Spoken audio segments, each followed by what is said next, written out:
What is going on, everyone? Happy Saturday. Thank you for joining me on the C4D live stream. Thanks for hanging out with me all. You guys are the best. Man, it has been an intense 2 weeks. Man, most of you guys know at this point that I left Corridor. I left my job at Corridor to pursue all this full time. And I couldn't be more excited. Like, I love those guys over at Corridor, and they actually really helped me get as many eyes on this as possible. So I really appreciate the Corridor boys. I freaking love them, and we're hanging out all the time. So don't you guys even worry. I'll be in videos here and there, as you guys probably already know. But look, y'all, today we are building out a motorcycle. All right. So basically, I have for you guys this blockout. All right. And the story behind this is I want to be able to make another super high quality render, like a really cool environment, and this motorcycle is a part of it. And the only way that I can model this motorcycle, I don't want to just download one, because I feel like part of me just wants to create this on my own, So really what I want to do here is model my own motorcycle, and you guys can join me if you're using Cinema 4D. Obviously I'm in C4D, or if you're using Blender or whatever the heck you guys are using. Please join me on this. It's a blast. It's going to be a lot of work, but it's going to be very fun, and it's going to pay off. So we're going to be focusing today on the stream. We're going to be focusing on building this complex model as a blockout first. The blockout is so important to anything that's complex, all right? Because if you start getting right into the details of something, like if I got right into the details of my little Sam Porter Bridges guy right here, if I started detailing all these little pieces here, like it'd just take me forever. I'd want to block it out, And this is a machine motorcycle, so for me, it's easier to just start with blocks and then get more detailed. You don't want to give up immediately right in the beginning, so you want to just kind of like do your broad strokes, do your sketch. And that's exactly what we're doing today, building out that blockout. Now, once we get this blockout done, all right, we're gonna hop right into the art review. The challenge winners of the weekly challenge. I told you guys in the last video, we're doing basically the prompt was to model a sentimental item. You got to model it from scratch this week. And oh my God, guys, we got 325 submissions. That's 2/3 more than like usual, basically. It's the most submissions we've ever had. And I'm just very excited to get into it. I'm going to show you guys the winners, my 5 favorite, and I'm going to show you like 30 honorable mentions because there's just too many good ones. But y'all, before we get into it, we got to talk to our sponsor today. It's going to be Skillshare. So I got a little video for y'all to check out. Definitely click that link in the description. It helps me out. And it's 2 free weeks of Skillshare free for you guys. So let me tell you a little bit about it. This week's stream is brought to you by our friends over at Skillshare. Skillshare is an online learning community for creatives like you guys who are looking to up their game, grow their value, and learn a new skill. Now, it doesn't matter if you're a beginner, intermediate, or advanced on your journey. You can learn anything here on Skillshare at any level and any schedule type too, because these classes come in bite-sized little chunks, sometimes 5-10 minutes, and it'll allow you to fit it into your very busy schedule. All right, so first I got to shout out this incredible artist. This guy is Don Mupasi, known as Visual Don. He's an incredible artist. He's going to teach you guys how to make a looping city animation in C4D and After Effects.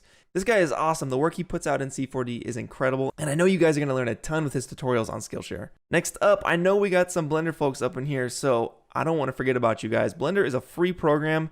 It is a fantastic program if you guys are looking to dive in and learn how to do stuff for free. And there's a ton of great tutorials on Skillshare for Blender. And this one here is an intro to modeling. So if you guys are trying to learn more about how modeling works, what it is, this is a great way to start for anyone trying to do this for free. And finally, for anyone trying to bite off more than they can chew, there is a ridiculous 11-hour course on how to make a game here on Skillshare. It's a fantastic course, lots to learn here, and Unreal Engine is, again, it's free, guys. So check out this fun course on Skillshare. It's a good time. So as a Skillshare member, you guys get unlimited access to regularly updated premium content for less than $9.99 a month for a yearly subscription. And to the first 1,000 people who click the link in the description, I got you guys with a free trial of a Skillshare Premium membership. You guys are going to learn something new. You're going to grow. You're going to get past the competition. And it also helps me out too. It helps me do more of these live streams. So click the link in the description and start learning. All right, y'all. All right, y'all. You guys ready to start learning? I'm excited. But yeah, if you guys want to help out, definitely click the link in the description. Y'all got 2 weeks for free on me and Skillshare. Get your learn on. If you guys want to dive into more stuff, it helps me out and help you guys out too. You guys will get your learn on. Hdri Talon, thank you for the super chat. I appreciate you. Yeah, you're working in Blender, but you don't know your hotkeys, dude. You gotta learn your hotkeys, man. Learn those freaking hotkeys. That's the way you gotta fly through your program. Like I equate it to basically when you guys are learning something new. Anytime you're on your educational journey, as most of you guys are right now. When you first start a program, you're stuck. You're like stuck in quicksand. You're crawling through your program. But then as you get better, right, and you learn your hotkeys and stuff, then you can start wading through this quicksand, and eventually you get to the point where you can start running, and then you can start flying, and then you're like God mode, and you're just like doing everything because you know it all. But it takes a minute to get there, right? It takes maybe a couple of years to get there. So learning your hotkeys is a way you can fly through that. And Derek, thank you for the super chat. You guys are awesome. Thank you so much. It all helps out. There's like so much that goes into prepping these streams before I get this thing live and going. It's a lot. It's a lot of work. So the super chats are very much appreciated. Thank you guys so much. But without further ado, y'all, let's get into it. Let's build this motorcycle. So I don't have the motorcycle built, obviously, because, you know, it's going to be a lot of work. But this is the blockout. This is what I made this morning to make my thumbnail, essentially, for this video, because y'all got to figure out what the heck we're doing. And the idea, let me pull up PureRef. So PureRef is a fantastic program, and I use this for reference imagery. So I'm going to go ahead and load, let's see. I'll tell you guys a little bit about the piece of art I'm trying to make here that the motorcycle kind of plays into. So basically, a few years ago, I went hiking in Utah. It was the Arches National Park, and we found this place called, what is it called? Shoot. It's in Canyonlands, and it's called False Kiva. Yeah, False Kiva is the name of this place. I think it's spelled F-A-L-S-E, and then Kiva is K-I-V-A. And it's basically, if you guys have seen Avatar: The Last Airbender, like the Southern Air Temple, where it's like underneath the mountain and in like a little cave, that's basically what this is. So this is a panorama I took, and I'm standing, basically you see these like these stones, these stacked stones. Well, that is this is me lying down in this little circle area here, and it looks out to this amazing view here. So what I want to do is create this environment. I want to spice it up though with a couple like fossils in the background, you know, some like Breath of the Wild style fossils back here, like huge ones, kind of like this, you know. So there's a lot going into this render that I want to do, but it definitely takes place. This is kind of similar to the angle I want. And while I'm not going to be building out this whole environment on the stream, I'm going to be building the motorcycle that's going to be a part of it. Because basically, I want to have a campfire, 2 characters, a road that leads down to this valley that shows that giant like fallen colossal thing. And then there's going to be 2 motorcycles parked on the left side here. And that's what I'm going to be blocking out on the stream today, is one of those motorcycles. And backstory on the motorcycle. So in Little Tokyo, I saw this dude, this guy right here. He is amazing because look at this bike. It's the craziest bike I've ever seen. It's pieced together with duct tape and like zip ties and stuff. Like there's wires hanging out of every angle. Everything's like ratchet strapped down. Even his kickstand is like, you know, cinched down with little metal pieces. And I just loved this bike. I didn't know what I wanted to do with it. I just needed to take that picture. And this was probably like 4 years ago or something at this point.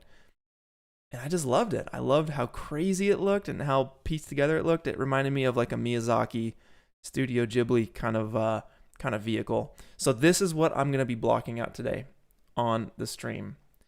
Jay Surin, you're not late. You ain't late. We just begun. These things go for a minute, all right? And currently, y'all, we just broke the record. 940 people in the live stream right now. That's incredible. You guys are awesome. Thank you for the support. Love you guys. It's only getting better from here, y'all. It is only getting better from here. I'm so excited to spend my full time to this YouTube channel, to this freaking to this whole thing, man. Like, I want to do a movie. I'm working with a writer to do a movie. I'm working on some short films, and I'm doing some VFX education for you guys. So it's gonna be awesome. All right, so let's dive in. We got a reference. I'm using PureRef.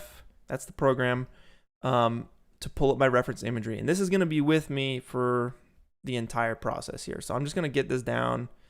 I might pull it off to the other monitor here, but for now, I think we can just probably place it right in our like little render view that I've set up here, and we'll use this as an example.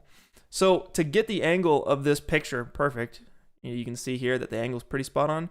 I used what is called the camera calibration tool in C4D, and it's pretty sweet. It lets you like line up an image. Where is it? I got rid of my background. Yeah, it basically allows you to line up an image. Where get rid of this thing. Yeah, and then like you go in and you add all of your little lines. You tell it what's the x-axis, the y-axis. So that's how I got that going. But I'm gonna start from scratch on this, guys. I'm gonna delete literally everything, and we're gonna get into it here. So we want to do a blockout of this, all right? And the blockout is gonna allow us to essentially start adding the details. The blockout is the foundation on which we build the details. This is insane. If I'm looking at this, I'm getting overwhelmed already. How the heck am I going to model and create this thing? It's gonna be a lot. I mean, literally the other night I was thinking like, do I even want to do this? Like, should I just download a model, you know, from TurboSquid or something? And I think this is the way to go. I think I need to do this. So let's see what we can do here. For whatever reason, the Wacom tablet has got this update that is killing me. So y'all bear with me. There might be some technical difficulties. You know, that's how it is when you live stream. 970, y'all. We are close to that 1,000 mark. I don't think I have any party poppers left. 984. Very close. 994. Oh my God.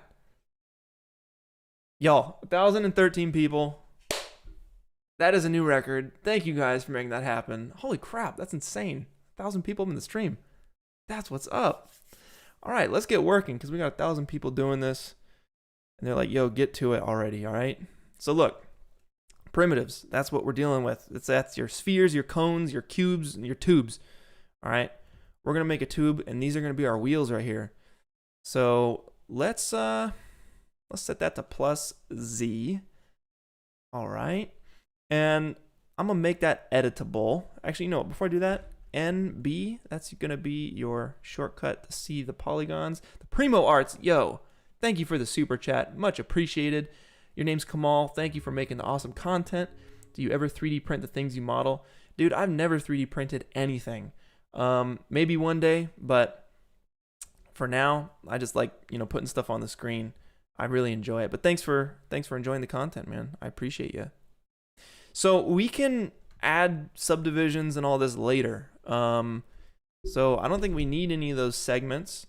Let's get the inner radius up a little bit, the outer radius, yeah, sure. And the height we'll just kind of scrunch down to get to that tire size. Hit C, we'll make it editable. And I want to get the gizmo on the ground. I want to line this thing up so it's sitting right on the ground. But instead of eyeballing it, basically I can hit L, get this gizmo on the ground. But that's still eyeballing it. So what I use is the axis center tool, this tool right here. And I'll slide the y-axis all the way to the bottom. That moves the axis all the way down. And now I know I can just zero that out. And it's sitting right on the ground plane. Boom. No guesswork involved. Okay, control drag. Get our other wheel going here. And we can, you know, we can feel this out as we go. T is for scale. I'll make that back tire just like a little bit bigger probably. And How are we going to do this here? What do we want to start with? Now we can go into a little bit more detail on the tire. You know, we might be able to do basically something like this where let's change the axis back to the center point. Bam. And if you hold control, basically you'll create a new primitive in the place of this old one. Y'all, oh my goodness. First off, Johnny Boz up in the house. Good to see you, dude. Thank you for the super chat. He says, happy Saturday. Motorcycle hype. We're getting down. Good to see you, man. Johnny Boz has been a long-time friend, a long-time fan of the channel. We've met at multiple VidCons, challenged in Mario Kart race, beat him very badly, and he had to do, you know, some publicly embarrassing things. I think he has a video to it somewhere on his channel. It's pretty funny. And then Red Beast VFX, man, thank you so much for that super chat. Very, very kind of you. He says, hey, Clint, you've been a huge inspiration for me as I've taught myself C4D. Excited that I'm able to use your tutorials to help me on my journey. Can I maybe ask what genre you hope to make your feature? Oh, man, that's a good question. Well, I'm glad that I was able to teach you a thing or two. I hope I can continue to do that in the future here. What genre do I want to do for my feature? Well, here's the thing. I love so many different genres. I love action. I love comedy. I love drama. There's some good horror movies out there. But really, it comes down to me, action comedy and storytelling. It's got to be about the story and the characters first and foremost. So what we're working on now, I don't know if I want to say too much about it, but there's going to be heart. There's going to be drama. There's going to be action. There's going to be comedy. There's going to be a lot of good stuff in it. So I'm very excited. I'm working with a very talented writer. His name is Nathan Graham Davis. He's been writing for years. Like my focus on VFX and directing is his focus, but for writing. So like I can't do this one without him. We're teaming up on it. It's going to be awesome. Wow. Arcboard. Oh my God. The super chat. Jeez, man. Thank you so much. He says, thanks for keeping me inspired the last few months. You got me through some tough times last year, and I wanted to thank you for everything. I finally landed a job in 3D design, and I'm super pumped. Can't wait to see you kill this year. Dude, congratulations on your new job, man. That is awesome. 3D design, that's so much fun. You get to just make stuff all day and get paid to do it. That's super sick, man. Congratulations. Thank you for that super chat. That is very generous of you. Man, we got more. Diego, thank you for the super chat. Shout outs, man. That's great. And Idmu, I don't know if I'm pronouncing that right. Apologies, but it says much love. Thank you for sharing this stuff. Absolutely, I got you guys. Okay. So, like I was saying, hold control. Y'all hold control to make stuff within your stuff. So let's see. I want to make a cylinder in here, and let's make that plus Z as well. So if I didn't hold control, it'd just be, you know, right down here. But I want it in the center point, so you got to hold control to get that and spawn it right up in that tube. So I'm gonna make it editable and just take this down and make some wheel pieces. You know, roughly something like that. And we can scale this down, but not affect the Z. So uncheck the Z, and then, you know, you can scale this down like this. And there's a lot of detail going in there, but I think that's going to be good enough for us for our block out there. And this back piece, let's see, let's just control drag this guy here as well. And hit S to snap to whatever you have selected. That feels about right to me. Amazing. Let's group our stuff. Alt G will group it. This is our front wheel, and Alt G to group it. This is our back wheel.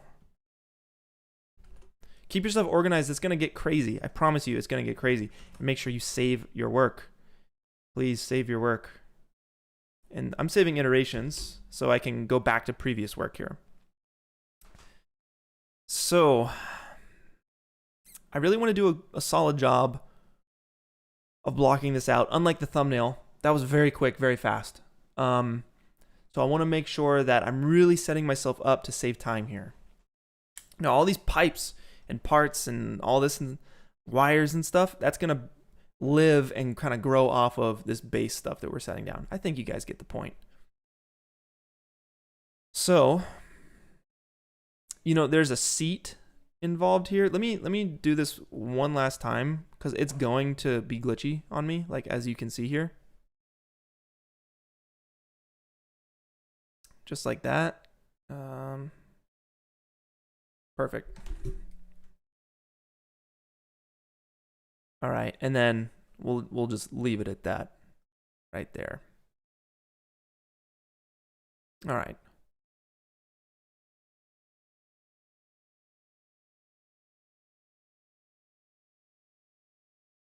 What do we want to do next here? So we got exhaust pipes, we have the chair. Let's see if we can't build out the fuel tank. So the fuel tank piece, let's see if we can do that. Simon, what up? NFT thoughts. I'm on Foundation, hard to sell. NFTs I think are awesome. They are allowing artists to make a living creating the art they love. I personally I've sold one piece, and it went really, really well, and I'm excited to do more. Yeah, I think it's very cool. So yeah, let's do this tank piece. All right, so it's this piece right here, this little like fuel tank, right?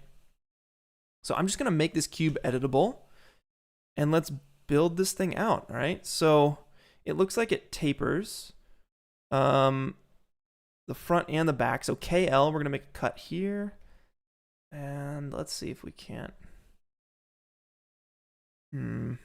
move this line down. So W is gonna switch between world and local orientation, and that's gonna help you all the time. We'll get these guys, we'll hit T and we'll scale them down, something like that. And you guys see how I'm doing this, right? We're building out this block out. Sooth Sonata, thank you for the super chat, much appreciated. For the coffee, I got my kombucha right here, ready to go when it's time. All right, let's maybe control drag to make a new geometry. So you see that control drag will make new geometry, and we'll scale that down. And that's kind of your block out for this thing here. Now it kind of tapers in on the sides here, and I'm going by eye. I'm not really going too hard on this. Again, W is for your world and local orientation. And let's see. Oh, is that off? No, that's correct. Okay. Let's take these guys and we'll scale these guys in because it's kind of angled. You guys see the way it's angled in like this? A little bit like that.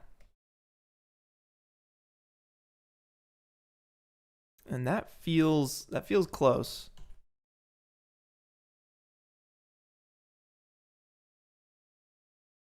That's not bad. Again, this is a block out. Right, so another thing we can do, let's see, maybe this comes down a little bit. Just want to get the feeling and the shape of this thing. And then the whole thing, if I go to model mode right there, maybe the whole thing will scale up. Hit T and scale that guy up like that. And we're building this thing out. So, you know, we can use this later basically to, you know, throw it into a subdivision surface, and then KL is going to be your loop edge, and you can toggle back and forth with Q. And we can just start like sharpening these points, but we're not there yet, you know? We're certainly not there yet. But this will be, you know, the process when we get into it later and we start going for the detail. You know, most of you guys are here probably from my last video where I showed you guys the subdivision modeling process, more of an overview, and then I have a whole live stream on modeling those bone phones, which I don't have with me right now. But that's that subdivision process. Very fun. It makes your stuff look really good, really clean. Matthias, yo, thank you. Thank you so much for the super chat. That's awesome, man. He says, Clint, I'm hyped for the stream, and I was wondering if you will make this whole scenery project a video series on your channel or stream only. Video project. I was wondering if you would make this whole scenery project a video on your channel. I'm not quite sure exactly what you mean by that. The whole scenery project. You mean like the creation of this scene? Yeah. Oh yeah, dude, for sure. Like I have to live stream every week anyway, so I might as well live stream like the art that I'm trying to make. So to me, that sounds like a win-win. It's just a matter if you guys are down for that. If you guys are like, yeah, this is boring, I don't enjoy it, then maybe we'll figure something else out. But I'm gonna be doing this stuff anyway. All right, so the seat, we have a seat piece that we need to model. So if you go to model mode, this little top left box, select the model you want, hold control and make a primitive, it's going to spawn that primitive right there on basically, and what's the best way to explain this? I think you guys get it, right? If I were to rotate this thing all crazy and move it off in some crazy direction, and I hold control and make that cube there, it's going to be spawned with the right attributes, the right position, rotation, and all that stuff. So that's why it's very handy. Just holding control, very simple. All right, so now I want to build out the seat. Okay, so the seat, I'm just going to make this cube editable, and we're going to crunch it down, and let's go to edge mode, KL, to make those loop cuts. And if you hold shift, it can snap on these different pieces. I'm gonna go right down the middle and add one, right? So we have two perfectly spaced cuts. I'll select them both, hit T for scale, and move them out to the side. Wonderful. Okay, from here, I just want to extrude these little bottom pieces for the seat. All right, so D will be your extrude, and something like that. KL. We're gonna need KL here here for, looks like we need to, let's see, right down the middle. I'm just thinking about this shape here. So I take these edges here and move them back. I'm looking right here at the seat. Sorry, at the seat. And let's go ahead and maybe grab these guys to get the shape of this thing right. It kind of comes up and around like that. Yeah. And then it tapers in the back as well. So let's grab these guys, and we'll pull them back like this. And it's lower than the gas tank, so we need to bring this thing down to about here, and it's kind of right up on that gas tank too. Very nice. Very nice. Are you guys doing all right? Give me a thumbs up if you guys are enjoying this video. Give me a smiley face if y'all are following along and modeling something yourself.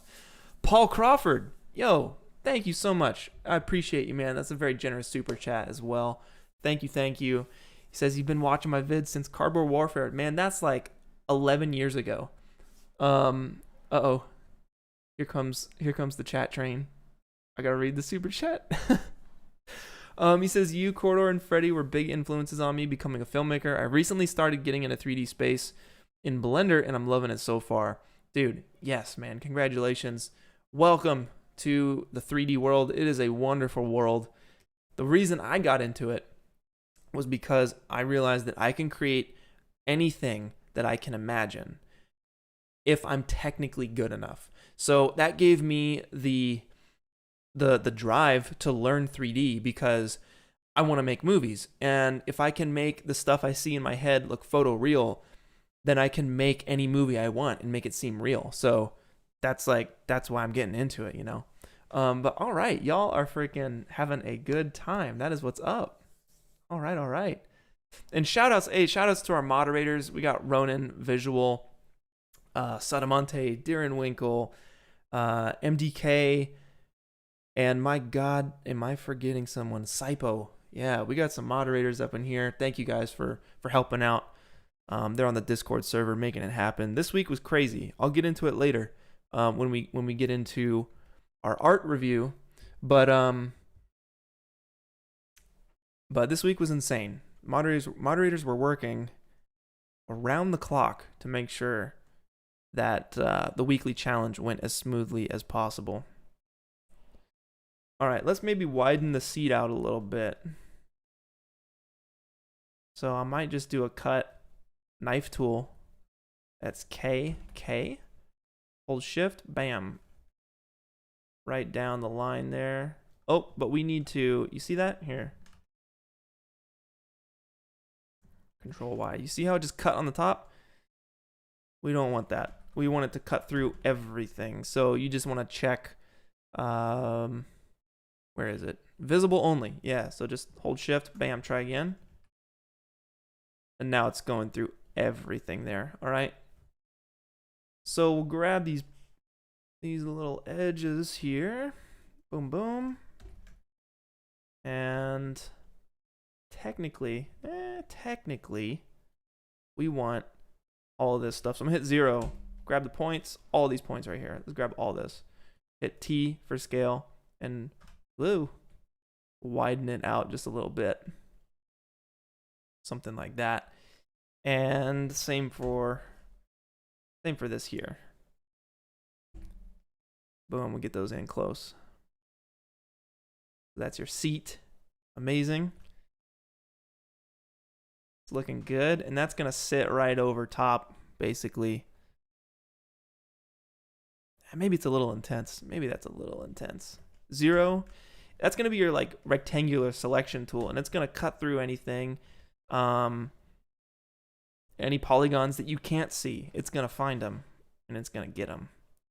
All right, so that's our seat. Well, but the seat kind of comes up in the front too. So maybe what we'll do is make another cut. Let's make another cut. Bam, right down here. And let's grab all of these points and move them up just a bit. Yeah.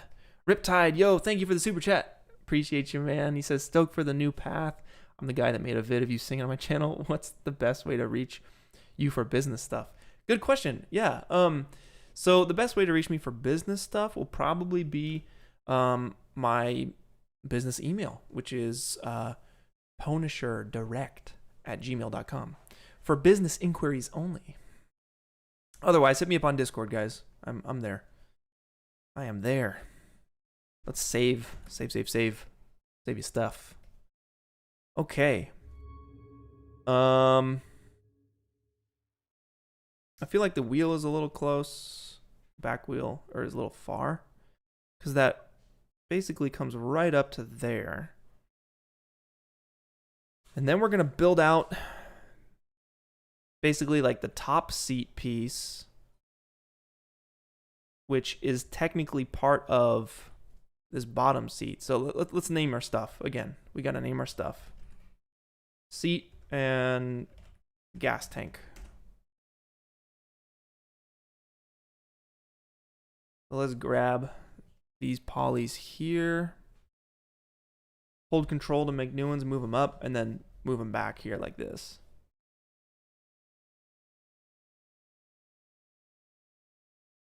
Maybe, actually no, maybe. Here's what we can do, actually. We'll just hit UP. We'll select those, we'll hit UP. That's going to break up. That's the way I think of it. UP is up, break up. Boom. That makes new polygons that you can move and do your thing on. Let's go ahead and make this a little thicker. This is our back seat. All right, we want a little bit of cushion. You know, and maybe same for the seat. We can give it a little bit of cushion. Hit UY. That's going to be gross selection. Boom. We can move those guys up just a little bit. And for whatever reason, we need to cap this here.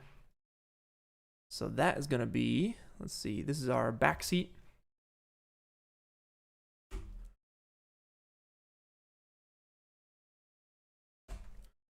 MD, like medical doctor, patching holes. That's the way I think of it. MD, patch those holes. And then KK for the knife tool. And we're just going to get those right there. Awesome. Vandad Tours, thank you for the super chat. Y'all are awesome. Thank you, thank you. He says you're a sound designer, photographer, videographer, and you inspired me to start looking into CG. Your teaching style is very approachable. Man, that means a lot. I'm glad. I'm very glad. CG, man, it's such a fun world. You can do whatever you want.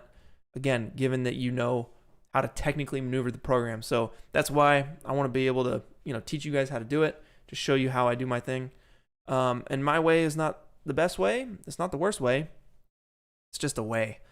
So if it speaks to y'all, that's cool. That's cool with me. All right, so the back seat, it goes to, I don't know, based off that bottom reference image. I know it's tiny. I'm guessing it goes to about where it is. Yeah, that feels good. Maybe you can go a little further or something. Boom. Something like that. Now we have some water cans, and we have basically a storage container on the back, and all of that is kind of sitting on top of this seat piece. Okay, so what we're gonna do here is save our work, and let's go ahead and rough these in. So in model mode, let's go ahead and select. Oh, so you have the back seat. You see how the gizmo on the back seat is way over here? If you hit this tool right here, this is the center axis 2 tool. Boom, it's gonna center it. And that's gonna be the same for all of this stuff. It's gonna center the axis to the object you have, and it's very handy. I use it all the time. Car keys. Oh, yes. Here you go. Love you. Have fun. All right. Caesar, what's up, dude? Yo, thank you for the super chat. I appreciate you. As always, man. He says, you're excited for the new challenge review. This is the first time I participated. Thanks for sharing your knowledge. Caesar, absolutely. Thank you for joining. I know it's a lot of work for you all throughout the week. So I think it's a really, really cool incentive to bite off little challenges every week to help you guys get better at what you're trying to do. So it's perfect. I'm excited to jump into it too. And Wizzleless, Redculus. Yeah, man. Thank you for the super chat. Very cool. So you have a burning question. You said you want to make a feature film. Yes, I do. Do you want to be an executive produce? Do you want to executive produce a feature film or be a major player in someone else's? I mean, no, I want to direct, man. Directing, that's the way to go. I want to help with the story. I want to direct. Editing, I'm fine not editing. I have a music guy, Casey Edwards. He is the man when it comes to music. But as far as producing, I think naturally I will produce because I have a lot of contacts and I have a lot of resources that I want to get together to make the movie happen. That's what producing is. If you are planning a birthday party, you're producing a birthday party. You're calling everyone, hey, can you make it? Hey, did you get presents and all this? Like, you're producing a birthday party versus producing a movie. So it's a lot bigger, a lot more work, but that's generally what it is. So I want to direct, help with story. Nate Davis is writing it. He's the writer. So he's definitely gonna knock that out. But no, I don't really have any interest in making other people's movies. I'll make my own. That's where it's at, So yeah. All right, getting back into it. Where were we? We were getting these little blocks here. Holding control. Let's make a cube. We'll move it up, and let's go ahead and just make it editable. And we'll drop the y-axis, or drop the gizmo down on the y-axis. We'll scale it down. Let's see. These water tanks are just a little bit wider than the seat. So I'm just going to move these guys down, and they're sitting basically like right down there. That's perfect. Okay, cool. So from here, let's go ahead and use just our faces, and we'll pull these faces up and out. And the watering cans, it looks like they come up above the gas tank by a minute here. So boom, That's good. And I think they're a little thicker, personally. Something like that. Amazing. Amazing. All right. And we'll rotate this guy back because there's a little bit of a lean to it. So remember, we talked about world and local orientation. Let's hide the camera and take a look at this. So if I were to move this back, the world, or no, if I were to hit W and you see the gizmo, it's changing. Look, this is local. If I hold control to duplicate, right, you see how it goes down into the seat. You know, I don't want that. I want world orientation so that they're stacked like books on a shelf. You know what I mean? I think y'all know what I mean. All right.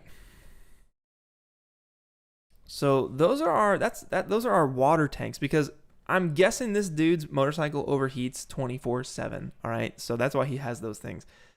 Let's get this little like cargo case on the back. So I'm just gonna make a cube. Normally, I want it to be oriented properly, and let's go ahead and like crunch this down. Based off the watering cans, it's a little bit wider than the watering cans, but not as tall.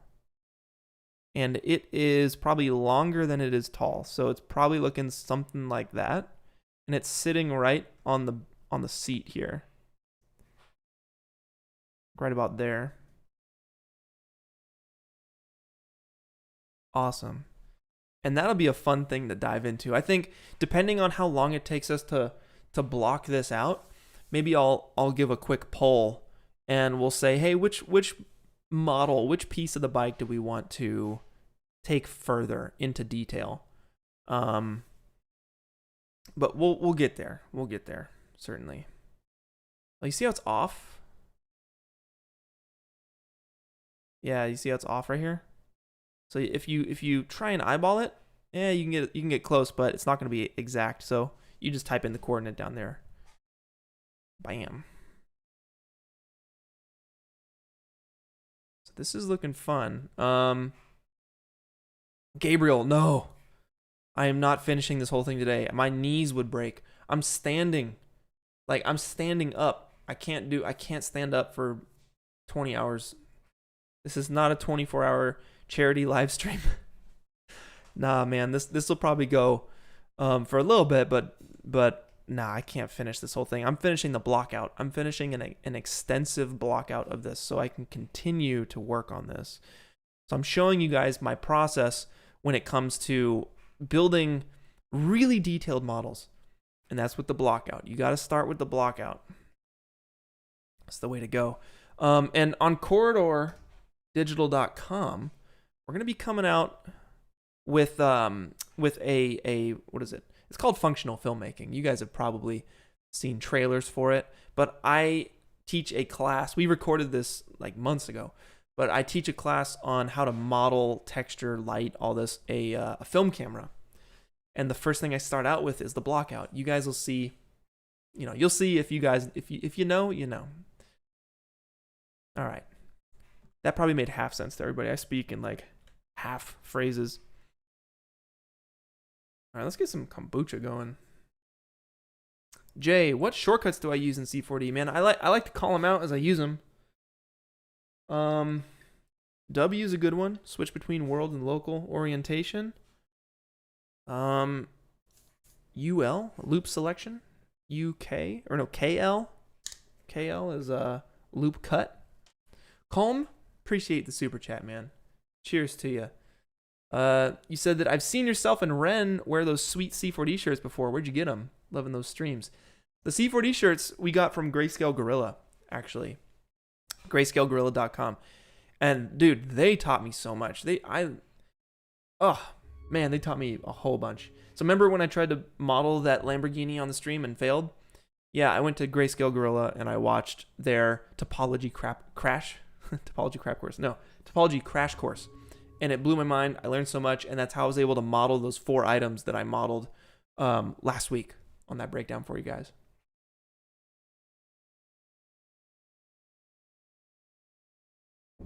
Simon, you put on some music, dude.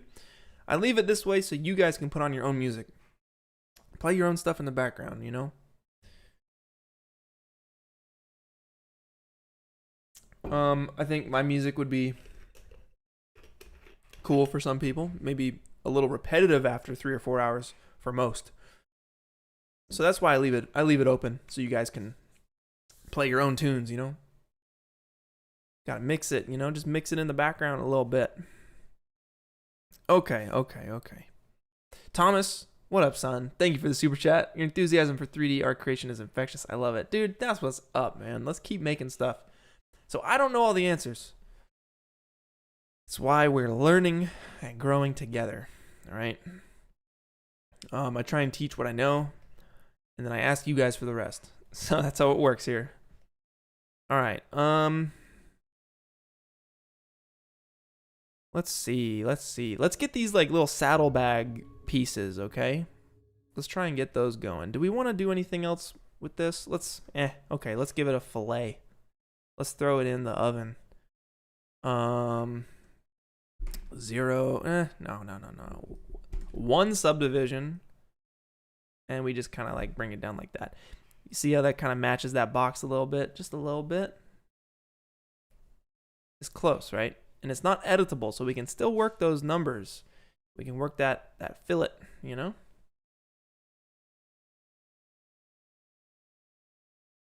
Now the gas cans, we can probably block these. Oh man, this would be a really fun thing to model, is this gas can. Maybe that's what we do.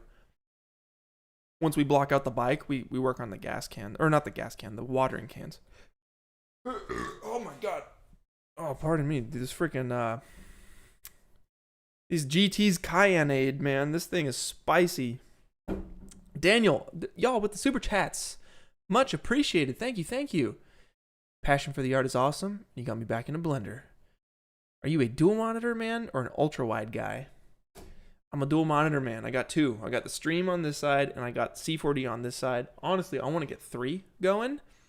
Because honestly, it'd be nice to have the stream on one side, or like maybe the stream is up here or something. I don't know. I just need more monitors.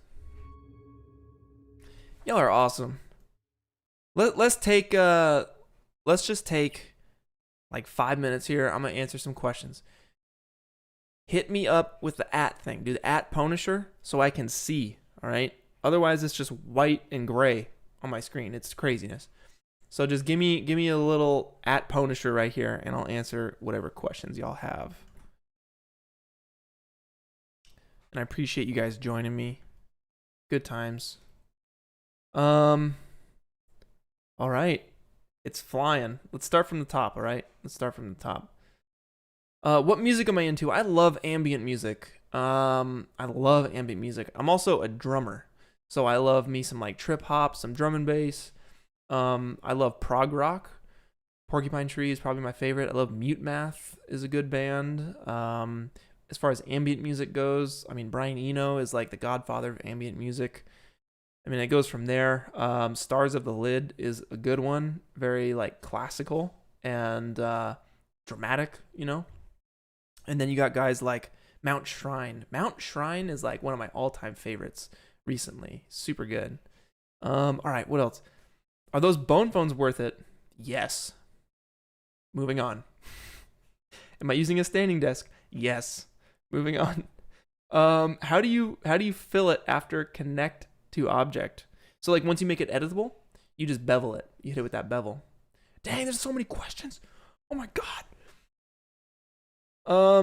Speed round. Definitely interested in functional filmmaking. You're doing a modeling one, and I know that Nick is doing one for story. What are some of the other ones? Ren's doing one on how to like make a video for an idea. Sam's doing one on editing. Nico's doing one on cameras. Oscar, hey Clint, love the work. Personality, keep up the good work. Thank you, sir. The Discord link is broken. Uh-oh. That's not good. Well, I'll have to fix that soon. After this video, after the stream. You might be able to go to my last week's video and click that one. Octane or Redshift? I'm in Octane. Best place to start learning C4D? Right here, son. You're in the right place. Otherwise, I love Grayscale Gorilla. I learned all my stuff there. David Ariev is a good one too. And EJ from iDesign. What age did I start doing CG? I started doing CG, God, 2009? Maybe? 2009?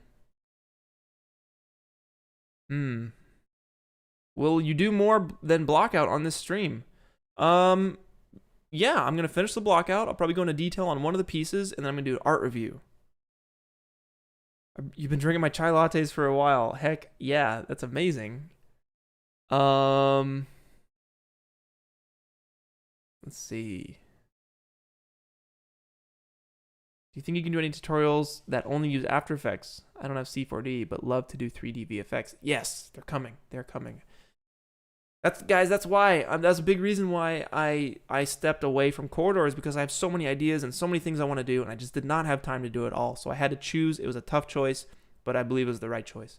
So I got a lot of ideas for this channel, and I got a lot of things that I want to show you guys. So stay tuned for that. If you're not subscribed, y'all, hit that subscribe button and hit the bell notification thingy. You know how YouTube works, all right? You know how it works. What else? Render Warrior, welcome. You're not late. Better late than never, though. But then I just admitted you're late. You're not late. It's like an hour, dude. You're good. What else? What kind of computer am I rocking? Man, I built this thing with the help of some of my friends. Man, I got an RTX Quadro 6K up in here. I got like 64 gigs of RAM. The motherboard is in there somewhere. 1,000-watt power supply. You know how, computer stuff, So many questions. Am I going to eyeball the measurements the whole time? Yes, I am. I'm going to eyeball these measurements. I'm not trying to get it exact, but we got 1,000 viewers, live viewers. Once again, y'all. Heck yeah. Thank you guys so much. Shout outs. Amazing. Absolutely amazing. How good is that Quadro for gaming? Do you use it for that? Man, honestly, I use the Quadro for all my really intense scenes. And I hadn't had an issue with VRAM since then, man. 24 gigs of VRAM is like killer. So good. But let's get back to it, y'all. It's about time. Long John is correct. Let's get back to it. All right. Colonel. Been a long time, huh? All right. I'm gonna stop rambling now. Okay, let's do these saddlebags. All right, let's just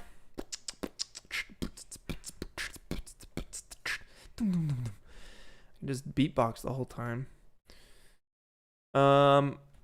Saddlebags. All right, we're going back in. Let's keep building this thing. Thank you for the questions, y'all. I'll answer more later as we go, as we do our thing. Alrighty. So this is okay. Just eyeballing it. It comes up to about halfway up the seat in terms of our x-axis. It comes up about this far, and then for the back, we got probably something like that. And this thing doesn't start until about here. And it comes out probably, I'll make that editable, and I'll start messing with the polygons now. It comes out maybe about there. Cool. And it's going to be symmetrical. All right. So remember the video last week. Don't model more stuff than you have to. All right. So let's get that axis right on the 0, 0 point. Oh, hold on. We got to be in model mode. Try that again. Get that axis right on the 0. Boom. And then we hold Alt to make this cube that we have selected an automatic child of this symmetry. And then you got to just change the symmetry settings so it works. And now we got some symmetry on this mug. Boom. And you only have to work on the one guy. Hit on the one dude. Right? And you do half the work. Tweak, thank you for the super chat. You got to say that between robot tutorial and these streams, you have really inspired me to start actually doing some personal works. Yes, dude. Yes. That's amazing. Hopefully we can all have jobs doing awesome creative work, or yeah, just our passions. That's the life, having the job doing the passion. So, you know, if you guys can make that happen, it's a long journey. It is certainly a long journey. But it's certainly possible. And it won't happen if you guys don't put time into the stuff you love doing. So treat that stuff with care. It's very important. You got to do what you love. Okay, saddlebags. Boom. We got to cut it here because this thing kind of does a funny little taper. Boom, like this. And then we kind of get, let's go ahead and grab this piece. And I want to move the gizmo all the way to +Z. So we'll execute. Oh, it's not working, huh? Well, how about we just force it? I'm going to hit L and just move it manually. Man, I didn't even need to do that. See, there's a million ways to do things. Just grab the edge. Bring it in. Right up to that point there. KL, we'll get that loop cut again. Bam. And it kind of does like a ramp.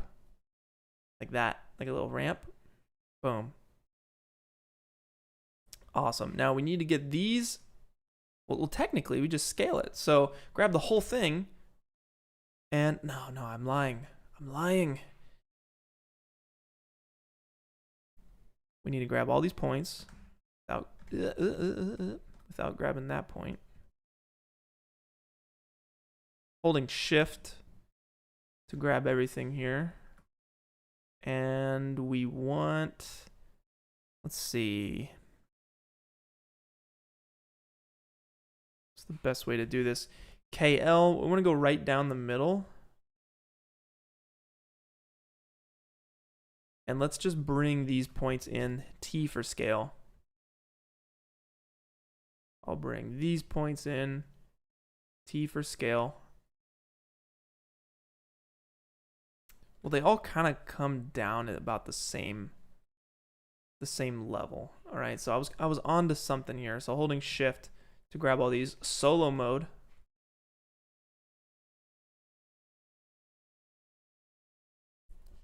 And we'll get these guys down here too. Holding shift, bam, to get all your stuff. Hit T for scale. We scale that down.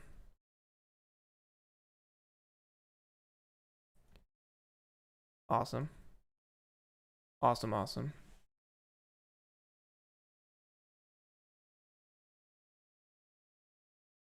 Dude, B. Merrick, congratulations on getting that VFX internship. Yeah, man, just learn as much as you can. Learn as much as you can. Be a sponge. Absorb it all. It will pay off. It will pay off indeed, I promise. Like that's pretty close for this block out here of this little saddle piece. Maybe maybe it's coming out a little far. So we just kind of bring that in a little bit. And we can bring these points up right here. We can just kind of scrunch them down, scale them down, and move them up a little bit. Like that. Hey, there we go.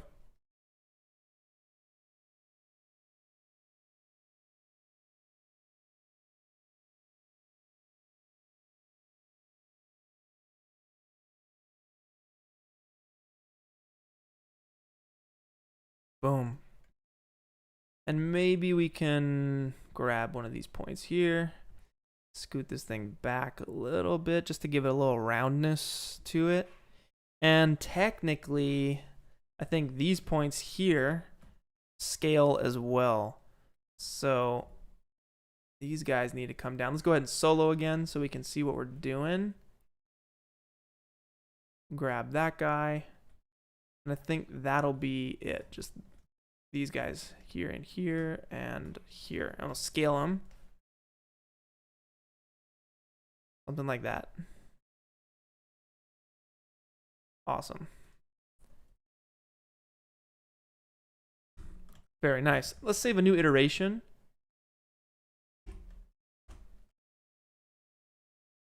Sweet. You guys hanging in there? Doing okay? Thumbs ups. Let's see those thumbs ups, y'all. You're having a good one. Freddie, I'm glad that my voice is calming and relaxing. Because, man, it's so stressful trying to get this stream up. There's so much to do beforehand, so that's cool. All right. Any time management tips here while working? Yeah. Don't get distracted. Don't pick up your phone. Don't use your phone. I like to set a timer. I think the most practical piece of advice here is to set a timer. I'll set a 1 hour timer and I'll work straight for an hour. And I set a 10-minute timer and I take a 10-minute break doing something that, you know, doesn't require my brain focusing on something. I'll go for a walk. It's probably about the best thing you can do.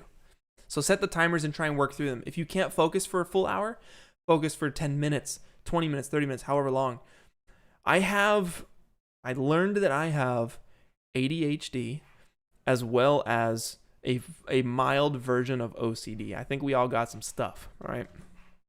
And for me, I'm actually able to, despite the ADHD, I can really focus on something for a long time. Obviously, it's still different when I have the stream going, because I got to go back and forth, and I'm talking everything out the whole time. I'm looking at the stream, looking at the chat, going back and forth. So it's tough to work as efficiently as I would if I were just quiet and working, you know? So this is a little slower because, you know, you got to keep it entertaining, you know?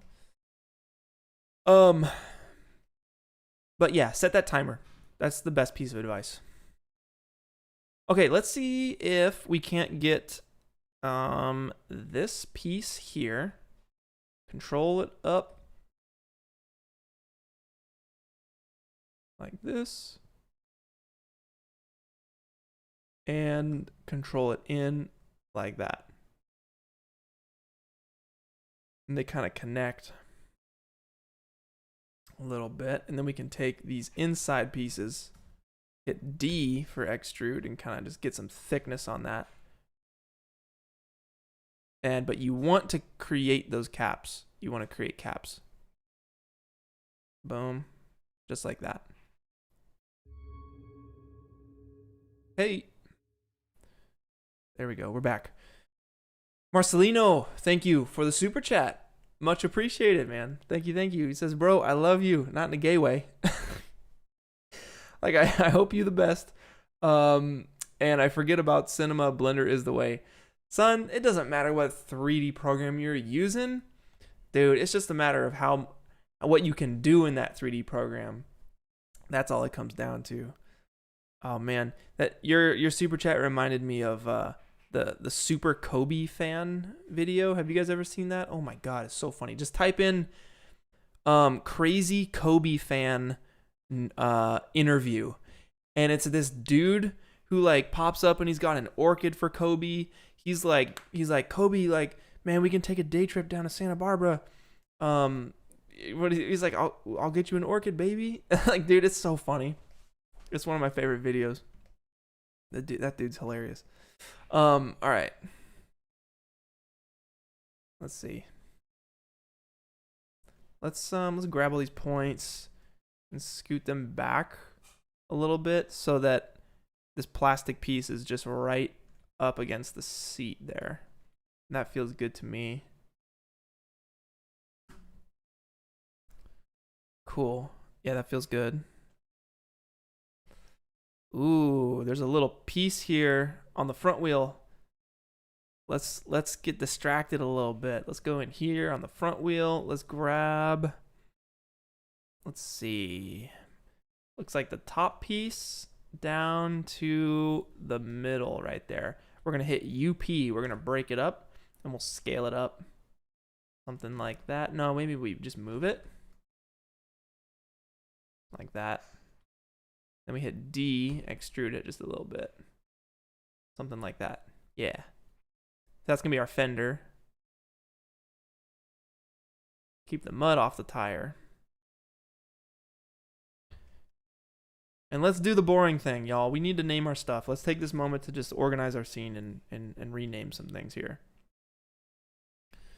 That's my fender. This is a water can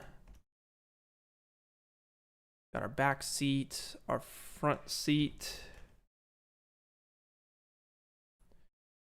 Gas tank, yep. Water can too. We'll group those.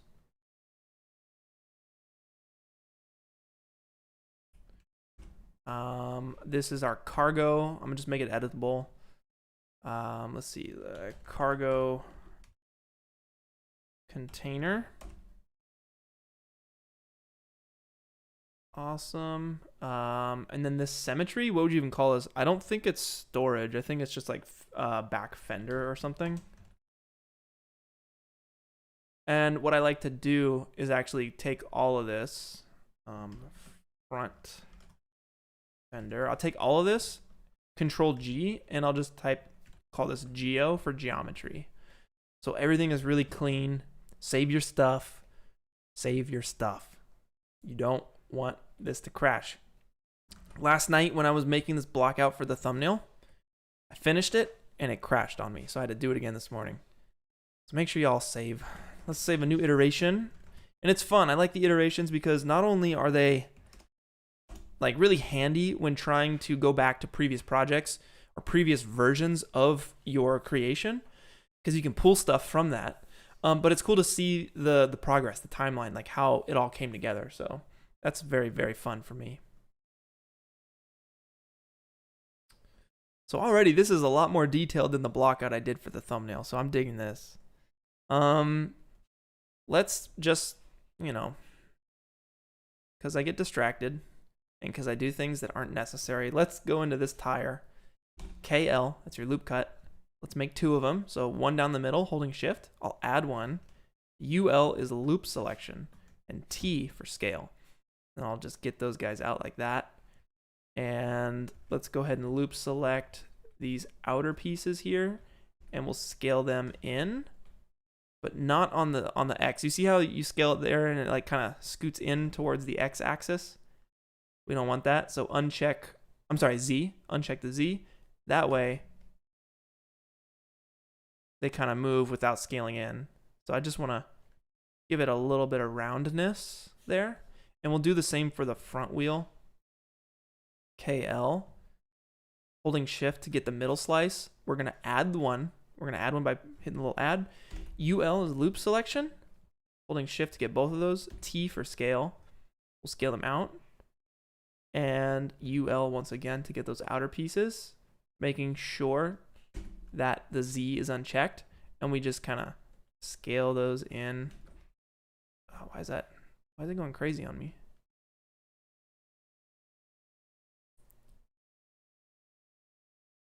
Scale them in just a little bit. Awesome. Okay, so we got, you know, the handlebars, the dashboard, and the engine, like the engine block and all that stuff that makes up that, the radiator and everything. All right. So let's try for the dashboard. Let's try and get the dashboard going. Let's see what we can do here. So I'm just gonna make a cube, hit T, automatically make this thing editable. Go to object mode and let's scale this thing down. Bring it up here, kind of rotate it a little bit, rotate it forward. And it looks like it is kind of in the gas tank. It's like sitting right up in here. And it's cut out, so let's see. Go to edge mode, KL. We'll make a center cut. We'll hit the add button, and then we'll just kind of scale this up. We'll make another cut right about there. And we can go ahead and dissolve these faces. MN, well, all 3, I guess, right? Let's solo it so it's easier to see. MN. Oh, totally didn't work. I'm just going to delete it. Boom. And we need to bridge these. So MB in edge mode, MB. And we'll bridge those pieces. So now we're good to go here. We can go back out. All right, let's see. So it almost looks like this gas tank kind of, well, it's both. The gas tank fills out this area, but this dashboard kind of tapers a little bit. The inside, at least, the inside will taper. So maybe we go ahead and do a loop selection on this piece. Or grab Control A to select all the points, UO to optimize just in case we have overlapping points, and we'll bring all these down.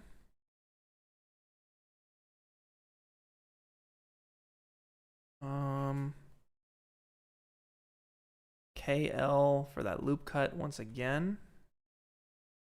Boom, boom.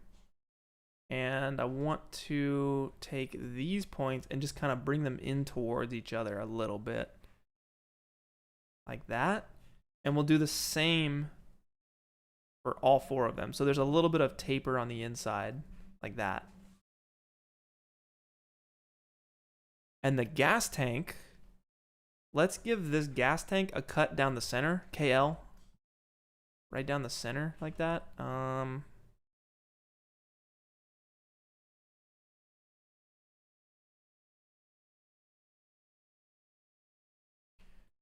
And let's go ahead and open this gas tank up. So I'm going to select basically all of these points, all these edges here, and try and open it up to fill out the space. T for scale.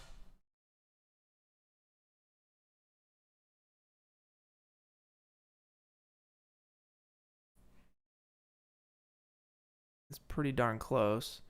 We can take, let's see. Let's grab these polygons here, loop selection, holding shift to grab the front ones, and we'll bring it forward. And that feels a little closer to how this thing actually is. It feels a little stretched to me as well. So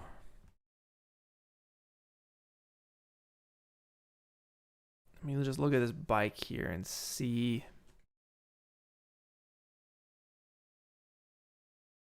Is it the front seat? From here, it looks like the handlebars actually come out of this hole right here based on the reference image. That's pretty crazy. So it looks like these front wheels are connected. I'm just kind of talking out loud here. Holding control, I'm going to make a cylinder. And I'm just going to give it like, I don't know. It doesn't need that many polygons, so I'll give it like 8 or something. And it doesn't need any height ones either. And let's go ahead and just like skinny it up. Pull it out here. And it looks to me like this thing comes up.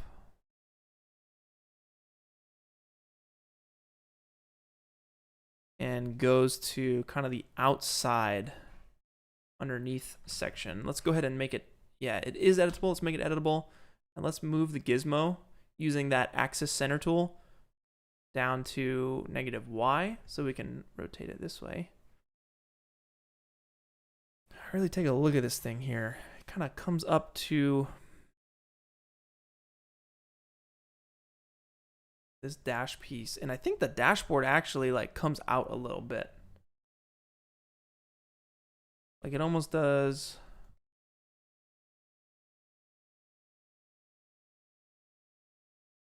Almost does one of these things.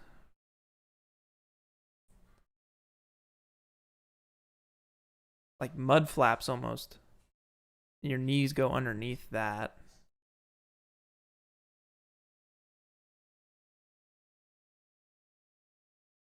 Cool.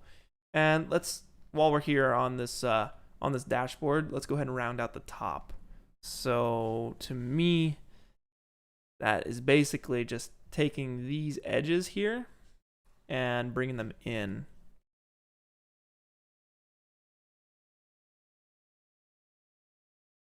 And it's a little tall. so we can bring that down.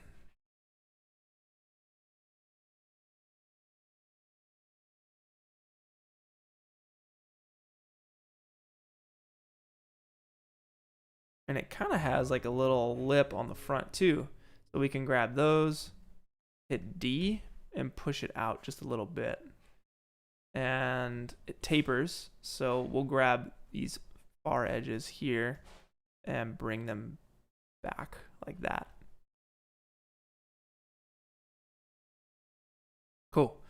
Sai, what's up, dude? Thank you for the super chat. He says, hey, Clint, I hope you and the members of the stream are having a great day. Excited for the stream. Good to see you push limits with every stream, man.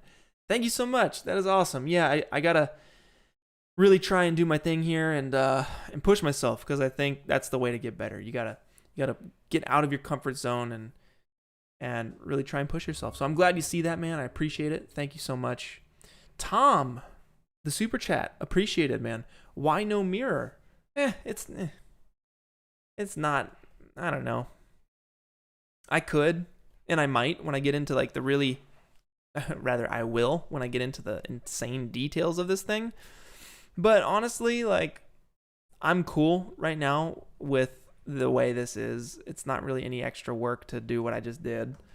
I'm certainly going to get a mirror here on this little, like, the shocks piece, the suspension. We'll definitely have that.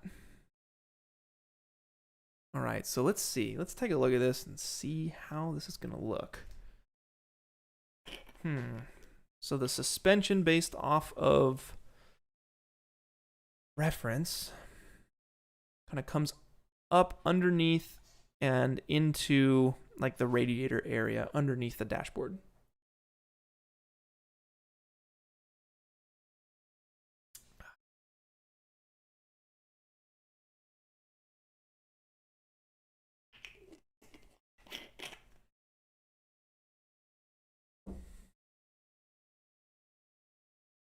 You know, I feel like it'd be a lot easier to do a photo scan of this, but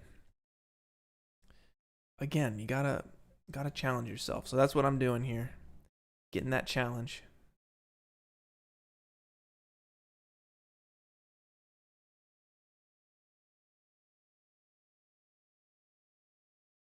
Okay.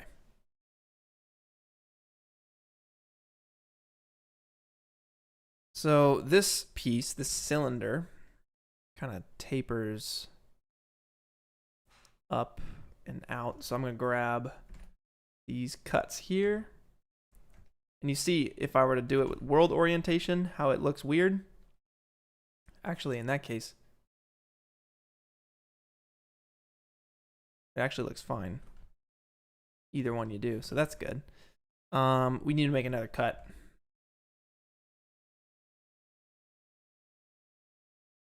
Scale that up. Kind of does one of those. Why is that scaling all weird? Oh, it's because this thing, I messed that up. All right, let's try that again. There we go.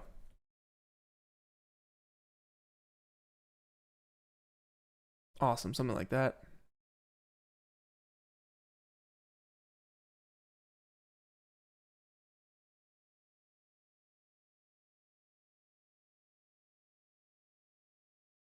This piece could have, let's see,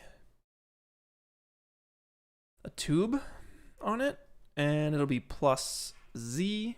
Let's scale it down, and I'm just trying to get like a little brake caliper piece in here.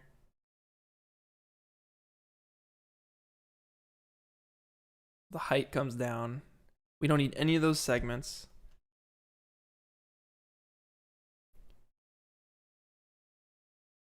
Yeah, something like that.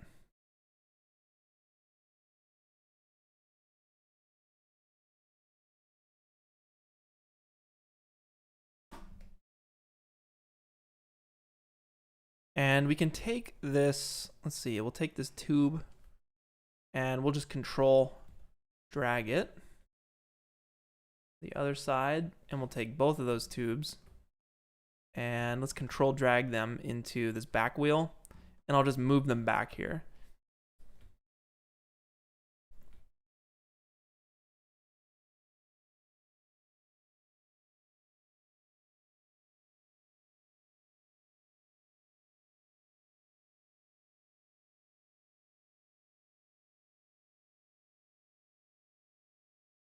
Yeah, something like that.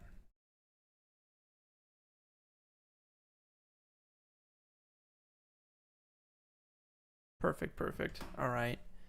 And this shock piece, let's go ahead and give it some symmetry. And we're getting close. We're getting close to our blockout. All right, so I'm gonna hit L. Make sure this gizmo is zeroed out. And I'll hold Alt and throw it into that symmetry modifier. Wonderful.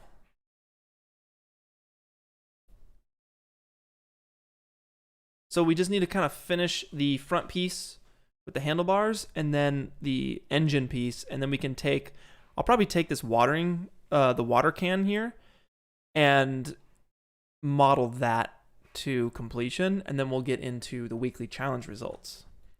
But this is going to set me up here for a full detail of this bike, which is going to be intense, but it's going to be awesome. Okay, so the handlebars. Let's go ahead and zoom into this picture here. And janking out on me again. So give me a second. All right. So, come on. So annoying.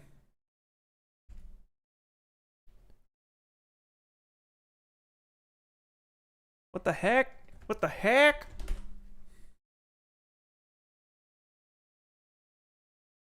Ugh.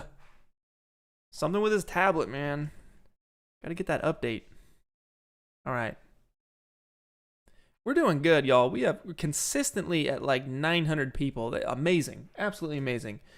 You know, if you guys are just joining me, we're modeling a motorcycle. We're blocking it out. The important step that cannot be missed when doing stuff that is so detailed is to block it out. Go easy on yourself. Get the brush strokes, sketch it out, do your thing. Super easy. Not really, but it's just long and tedious. It is a long and tedious process. To all you guys with the super chats, I appreciate you all so much. Thank you guys so much. And if you guys want to help out one extra little step here, click the link in the description, the Skillshare link in the description. Click that, all right? That's going to help me out. It'll show that, you know, I'm doing good with the Skillshare guys, and it'll also help you out with 2 free weeks of Skillshare. So it's a win-win, you know? It is a win-win indeed. Okay. Let's get this thing going. Bam. Slide these guys down. Something like that. Yeah. So the handlebars. It looks like the handlebars, you know, they kind of... What's the best way to do this? The easiest way to do this? Maybe just with a cube, to be honest. So let's take our tank here, hold control, make a cube, scale it down, and position it kind of right up in here. Let's scale that down, and this will be like the base of our handlebars here. Bartek, thank you for the super chat. I really appreciate it. Thank you for joining. I hope you're learning something. You know, it's tough to try to entertain and educate and do this at the same time. It's a lot, and I hope it's working. I appreciate you guys hanging out with me and sticking in. Okay, so the handlebars. I just want to orient these things properly. Let's get them coming out like this, and they kind of come up in here. Ninad, thank you for the super chat. Is it even a C4D stream if it doesn't glitch out at least once? Thanks for sharing the process. Watching this at midnight here. Loving the lo-fi vibe. That's awesome, man. That's very, very cool. Thanks for sticking with me all the way through midnight. That's a lot, I know. But it means a lot, man. Yeah, I mean, it's a live stream. What do you expect? There's going to be some glitchiness. Let's go ahead and MW and extrude inner. Hit D to pull this out. We're going to do KL Holding shift to get these little pieces on the end here. D will bring them up.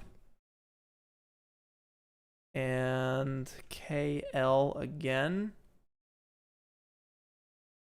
To, let's see, how do we want to do this?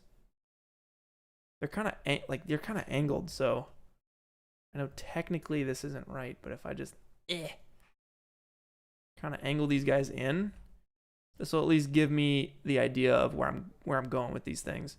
And then I'm gonna hit D to push these things out. That's so janky, but that's it. We're blocking it out, trying to get the feel there. Like, really, to go in here and do this full detailed would take probably 2 hours to do those handlebars. It's gonna be a long process. I'm getting overwhelmed looking at this, but you got to take it in baby steps, one piece at a time. All right, maybe we don't do it the janky way. Let's try and do this proper.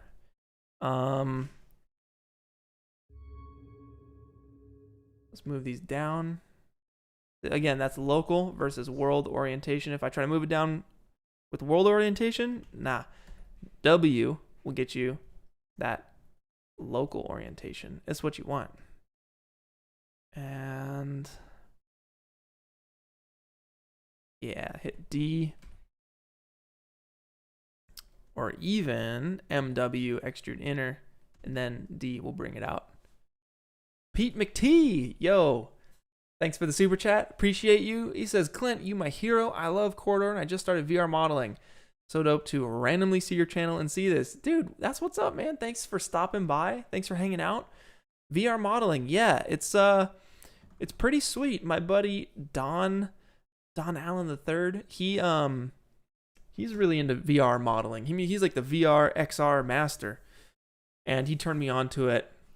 I think it might be the way I build out a giant Colossus fossil, like skeleton structure. I might give that a shot. Do it that way. And Tom, I see you. Thank you. 2 hour handlebars with mirror is 1 hour. Dude, you're so right. You're so right. Oh my goodness. That's amazing. 2 hours? A 2 hour handlebar model is a 1 hour model.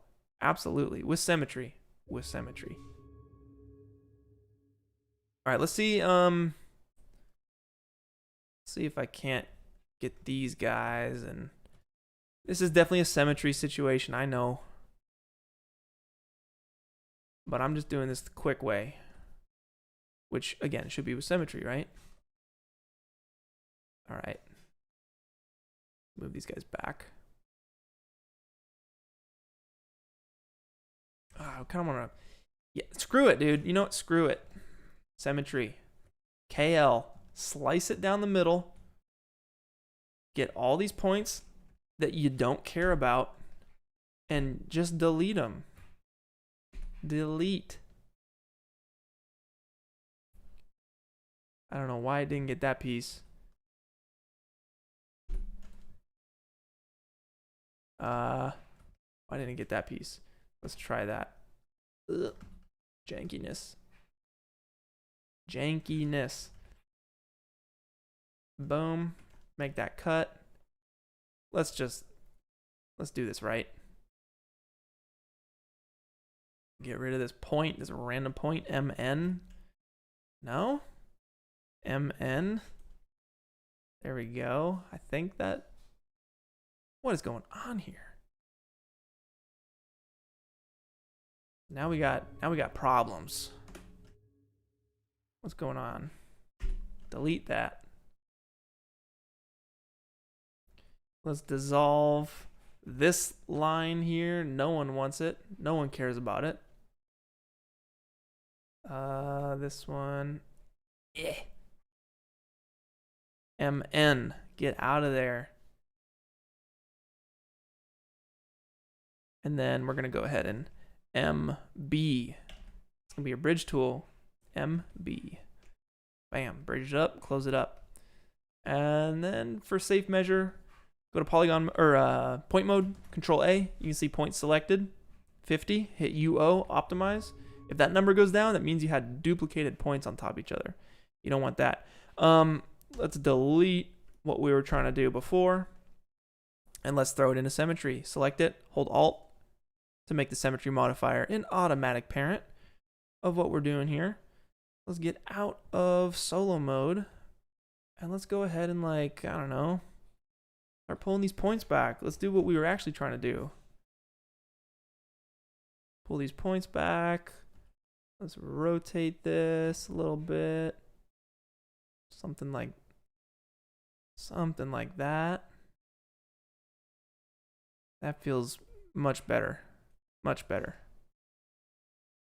Awesome. Ethan, thank you for the $5 super chat.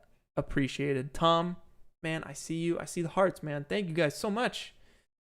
Heck yeah. Doing good stuff. Ronan, Visual, thanks for modding. Thanks for helping out in the chat. Much appreciated. You guys are taking care of the stuff I can't see. Can't do it without y'all. All right.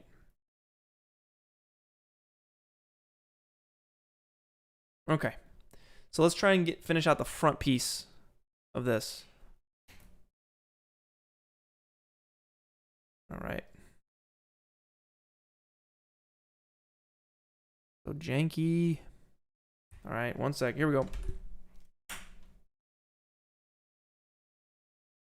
We back? We're back.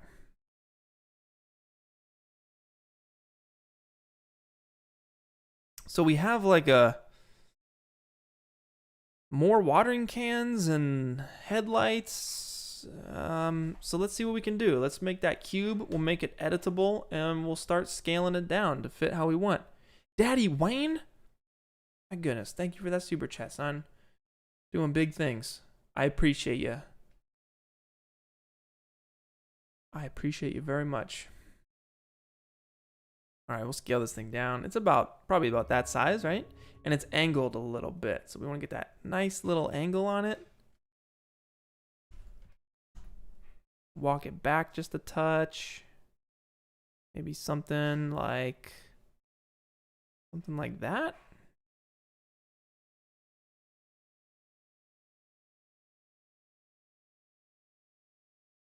And, you know, I almost feel like these handlebars and the dashboard are a little too far forward. So I'm going to move these back. And let's rotate the handlebars up so they match the axis, or they match the like rotation of the wheel. Because technically, when you rotate these handlebars, it's going to move these guys here, which moves the wheel. So we want to get that nice and lined up.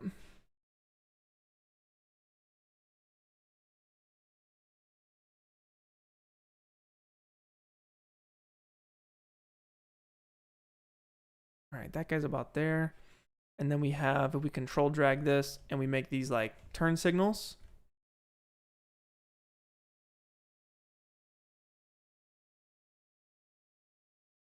These guys are angled down for whatever reason and push back just a little bit. And I'm not going to worry too much about symmetry. I'll just control drag it over there. That's pretty good.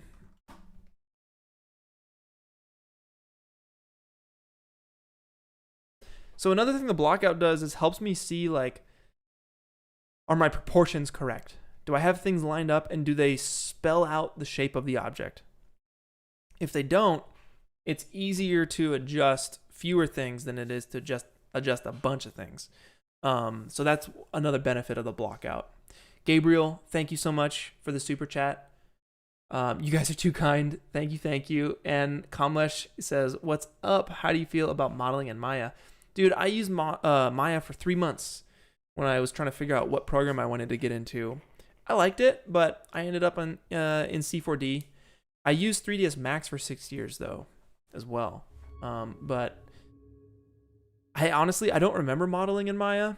I remember I made a shark. That's about all I remember. It was fun. Modeling in any program is fun, man.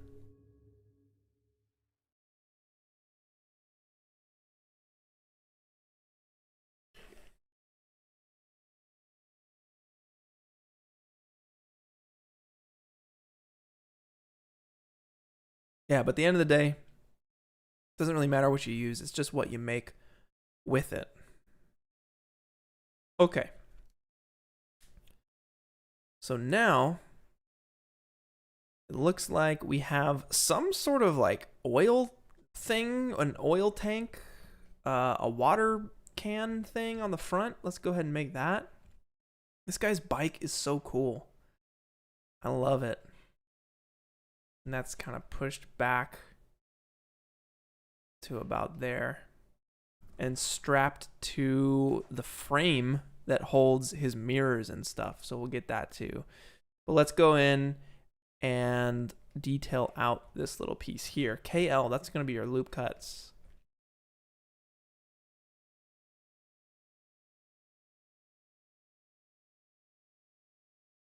And let's get that. Boom. We'll select these guys here and scale them out a little bit. Extrude this up.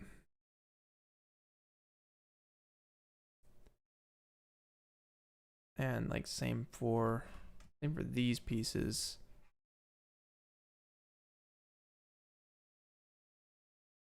Something like that.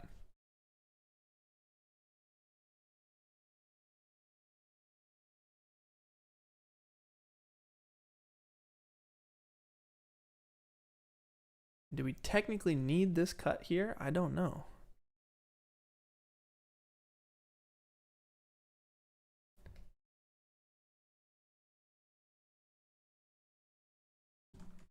Sweet. All right.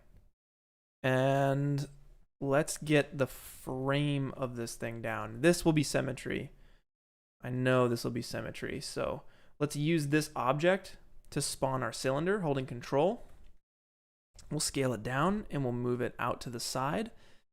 Let's go ahead and change it to 8 sides. We don't need any height segments. We'll scale it down. We're pretty small here.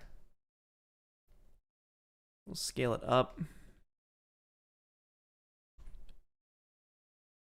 And we'll get it basically like right in there.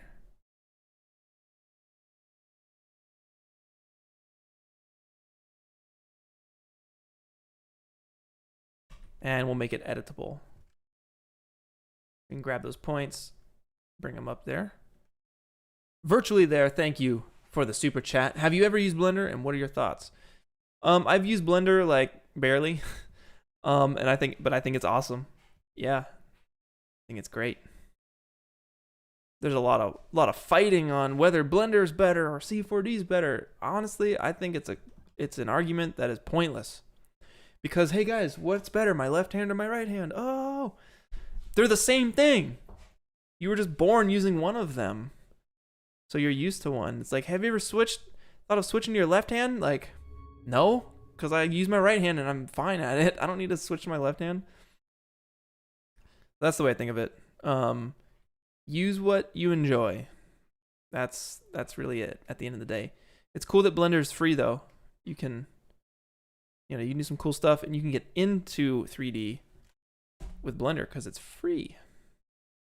And a lot of people stick with it because that's what they got into it with, Jacob, the super chat, once again, you guys are killing it today. My goodness.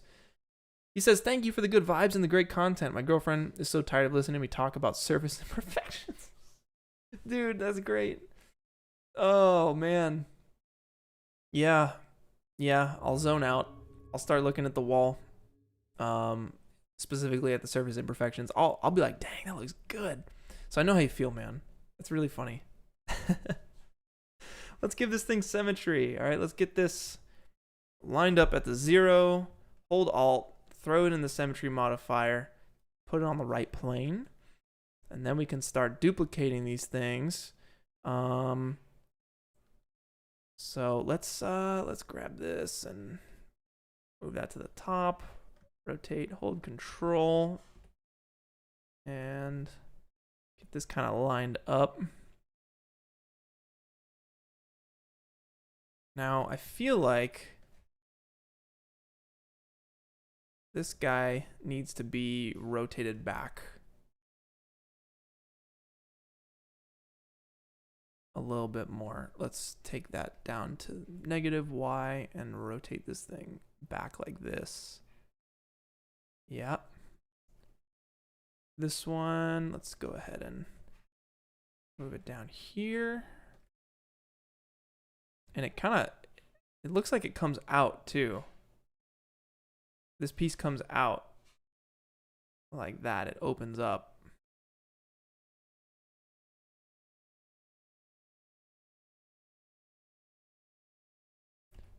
This piece can angle back a little bit.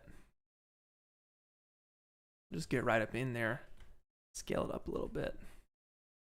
Awesome. And this piece, let's bring it out and rotate it down. So it's coming straight down.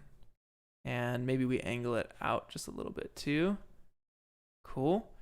And let's bring that point, the axis, down to the bottom. And we'll control rotate. So it brings it down to that last little piece here. That's like our frame. And we want to make sure that that stuff is in the Symmetry Modifier. I don't know why. Why is that not working? Because it won't let me add new stuff? Maybe I have to throw it back in the Symmetry Modifier, or maybe I have to put it into a null object. There we go. I put it into a null object and then it works. Ferret. Yo, man, he says huge props for your pursuing your dream, man. Love the content so far. Keep it up. Thank you, sir. Thank you guys for joining me. Thanks for sticking with me. If you're new to my channel, welcome. It's good to have you guys. If you're back, and you're watching the streams like you normally do, thank you for sticking with me for so long. You guys are awesome. Thank you so much.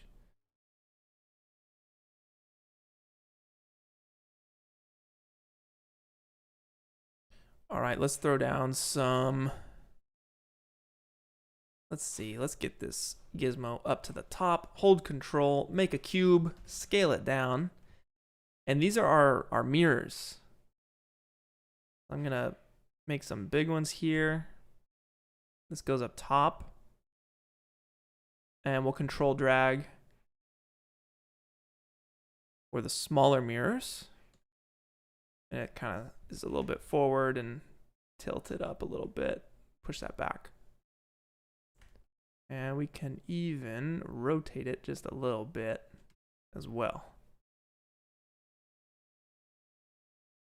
This dude's bike is crazy. Like, the more I look at this bike, I'm just like, my God, it's so cool.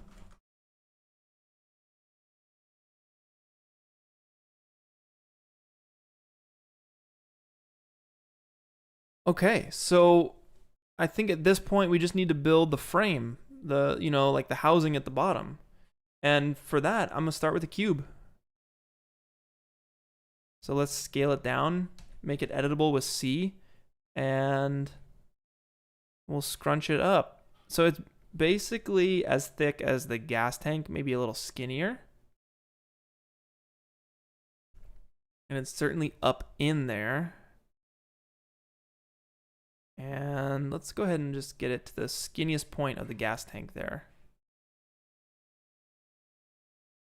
And we'll get this off the ground. I think that's probably good there.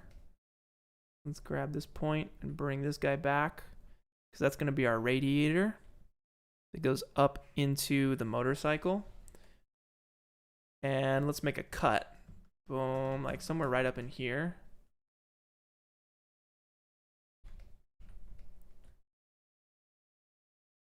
Control drag it out. Yeah, something like that maybe. And the radiator is going to sit on here, so I'm going to hit UP and break that up. I'll move it out just a little bit, and we'll hit D. No, I'll hold control to scale it. And let's make it a little bit wider. So I want that gizmo right up in there. And we're going to go ahead and we want to center it. And we'll open it up just a little bit. That's our radiator piece. And it's hollow, so we need to hit MD to patch that. That's the what is it? Create patch polygon hole or something. What's the name of that tool? Close polygon hole. Yeah, MD. All your shortcuts are on the right. You got to learn them, y'all.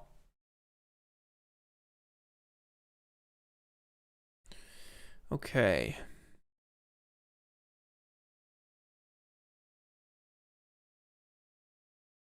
And let's extend this guy. Well, let's name it Radiator. And this we'll just call we'll just call the hull, I guess.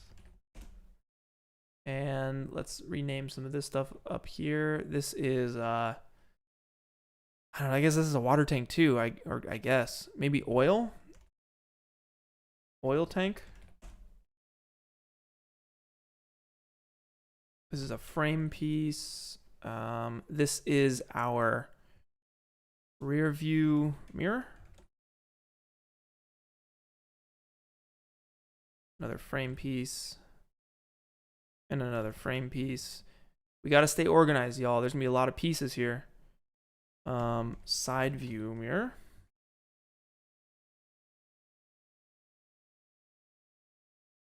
And the symmetry will be our mirrors.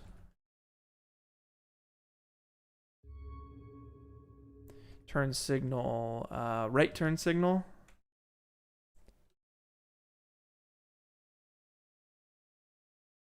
And left turn signal.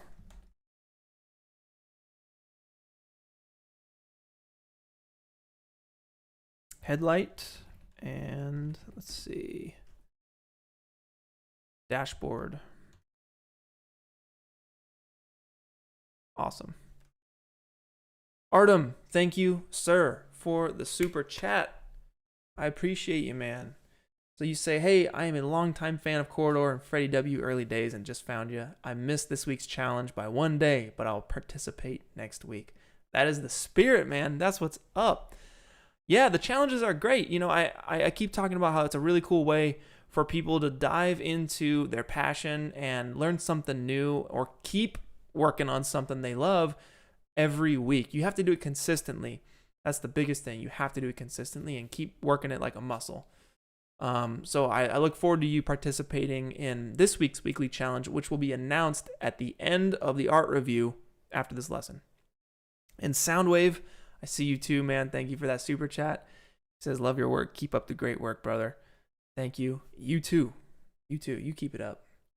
Oh man, we're almost there. You know, just got a couple more pieces to go, and we're gonna get into the weekly challenge winners. And all the honorable mentions. I can't go over all of them. There's 325 submissions. It was a whopper of a contest. I'm giving you guys my surface imperfection pack as well as all 4 of those models in last week's video for you guys to mess around and play with. So it's going to be cool. It's going to be very cool. I'll probably spend another, I don't know, 20 minutes or so on this thing. Maybe I'll work in the water tank here, and then we'll get to the art review. So let's get to it. Alrighty, all right.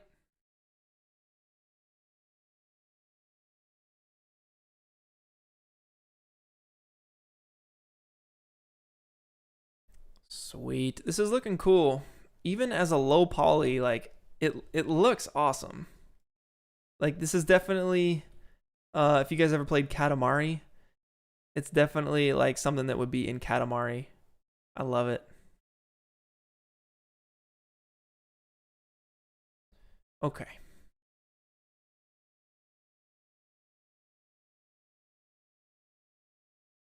So let's bring this back to this point here. And I'll probably just grab this piece here and kind of move it back in to this point. And KL, we can just grab, we solo it, we can grab this polygon or this edge here. Something like that. And I'm not going to worry too much about, you know, the bike. I feel like I want to shorten this bike just a little bit. It feels a little long to me. So So here's what I'm going to do. I need to crunch the hull back a little bit for the gas tank. So I'm going to hit 0, grab those points, and move them this way. Let's grab the seat. Let's move it up the same distance to about there. And I'm going to grab all this stuff in the back as one piece. So let me solo this again, and I'll grab these polygons. I'll move them up a little bit. And then I'm going to hit 0. Wait, what? What did that do? Undo. Redo.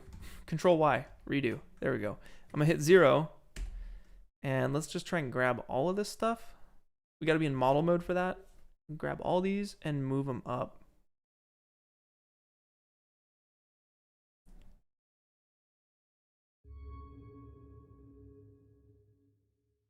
Something like that.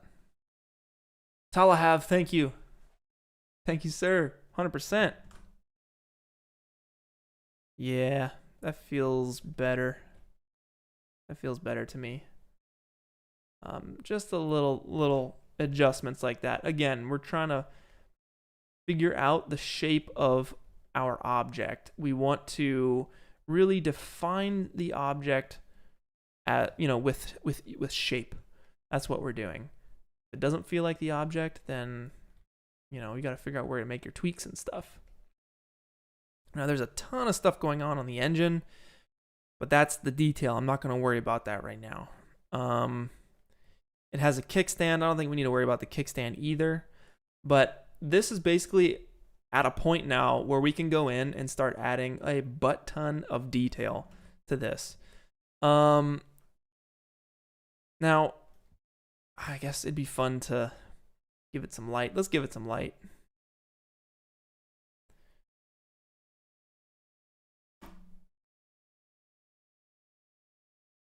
Bam. Let's get a sunlight going.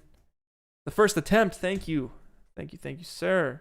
Much appreciated. In all seriousness, I feel like these live streams and videos are going to help me a lot with my pre-rendering journey. Yes, man. Yes, that's what's up. So I'm using Octane. Make my stuff look really nice. Let's give this thing a floor here. We'll scale it way up. Hey, that's another thing too, is scale.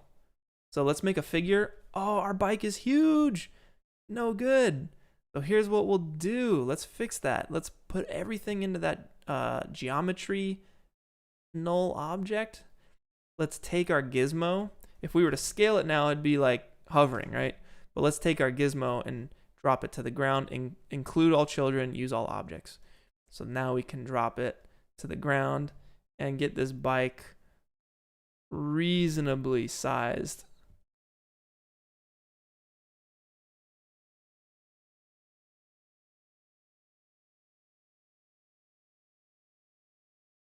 Something like that probably feels good to me.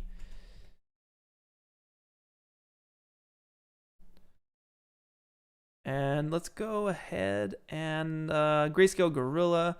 They have their new Grayscale Gorilla hub for C4D, and it's the best thing ever. I'll make a psych and delete the floor. Move our psych around.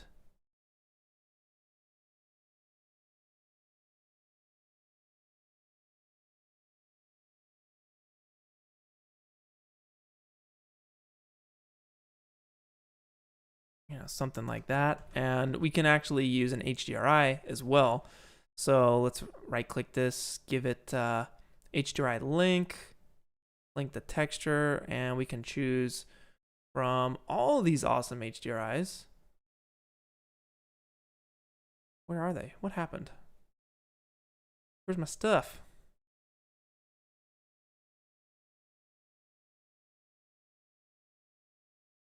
Where is my stuff? What's going on?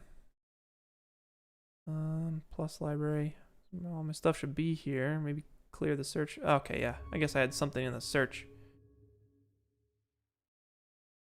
You just pull up any one of these HDRIs and take the sun. Maybe we turn the sun off and just let the HDRI do its thing.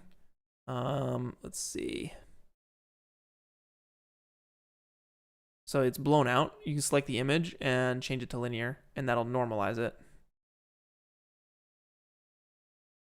And there's just a ton of HDRIs that we can choose from to really like make this thing look nice. I like this concrete shelter one. It feels pretty good to me. Tizerk, hey man, thank you for the super chat. He says that you love the positivity with everything. Thanks for the fun streams and educational videos, man. I got you. I got you. All you guys, thank you so much for joining me on this journey.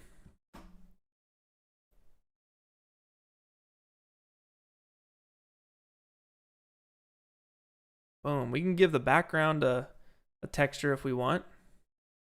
We'll give it like a diffuse. I like this blue. Almost teal. And we'll up the roughness. So we get a little reflection in there. Feels good. And then you can just throw an octane light on it, you know. Holding shift.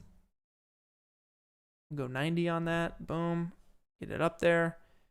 Let's hop out of camera view. Really get that thing up there.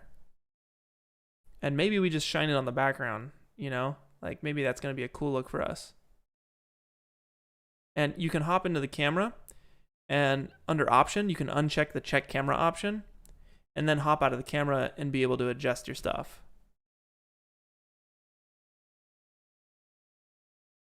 And we got to turn this down. It's a little intense.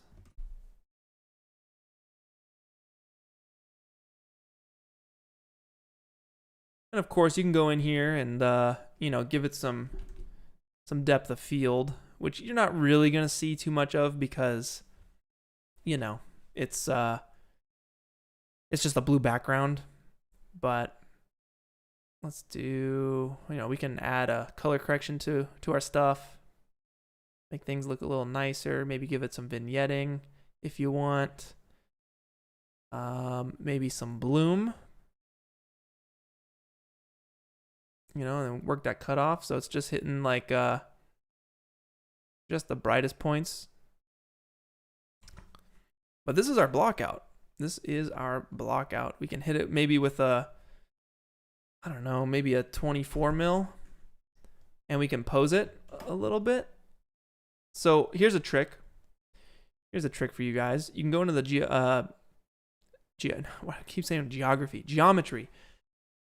Go in here and just go ahead and select everything. In fact, if you control click this little plus, it'll open up everything you possibly have. So go in, hold shift, select everything, go to coordinates, drop down freeze transformation, and freeze all. This way, if we go in here and we start moving stuff around and like we start posing stuff and all this, well, minus the psych, you know, we start moving this stuff around and doing our thing here. I was like, oh man, all my stuff is all over the place. Well, all you have to do is select those objects and just hit reset PSR and they're going to snap back to place. Because I want to be able to pose this motorcycle, and posing it is not the ideal position for the bike to be in when we're modeling. We want it to be standing up straight. We want it to be, you know, hitting all of the correct lines and everything. We don't want it to be off axis. So what I do here is basically I freeze it here. So once we pose the bike, you know, in a cool way, doing a wheelie or whatever, we can just say, hey, reset PSR, and it'll go back to the way it was meant to be. Super chats. We got some super chats up in here. Let's see. We got DTAQ. They say they're 20 and left the dream job at Apple to focus on myself. Yes, dude. People thought I was insane, but now I'm deep in my 3D grind. Respect for trusting your gut. Where can I find real feedback for my work? That's, dude, so cool, man. Congratulations to you. Yeah, keep it up. Keep going. I know you already believe in yourself, so you're doing your thing. Where can you find real feedback for your work? That's a good question. I mean, the weekly challenges, when I do the weekly challenges here, I'll choose the 5 winners and I'll talk about why they're so good. and then I'll go into honorable mentions and kind of lightly touch on it. I don't really get into, here's all the things you need to do, but I'm working on a way within the next couple weeks here. I'm working on a way to have like basically an exclusive show that will be just that. It's art review. So you submit your art and I take a look at it and I really break it down. And it's just like an hour-long thing where I go through like however many pieces of art. Maybe it's 20 pieces, maybe it's 10 pieces of art, but I take an hour and I go through and I really break it down. So you'll know if you're subscribed to this channel, you guys will know about that when it comes out. All right. So definitely stay tuned. But DTAQ, yeah, keep going, man. Keep crunching. Join the Discord server. I heard the link doesn't work right now. If maybe one of the mods want to drop a link that works, that'd be helpful. But I need to fix that link after the live stream. Maybe look at one of the last week's videos and look at the Discord link there and you can see it. But definitely join the Discord server and get in there. People are very helpful. They will help you with your stuff. So let's pose the bike. Let's choose the axis center tool, drop it down to 0. I want to lean it so the bike is chilling. And I want to move the handlebars. So everything that has to do with the handlebars, I want to group together. Okay, so that would be, let's see, the mirrors, the handlebar, the headlight. Let's just go in here and select all this stuff. It'd be the turn signal, headlight. And if it's difficult to see here with the lighting going on, guys, you can hit NC and that will take away the lighting just for the viewport. It's the front wheel. It's the, like, you know, these little caliper pieces. It's the fender. And I think, yeah, it's definitely the oil piece and the symmetry. So that's the front of the motorcycle.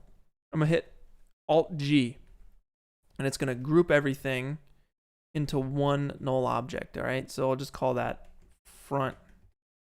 And we want to line this up here.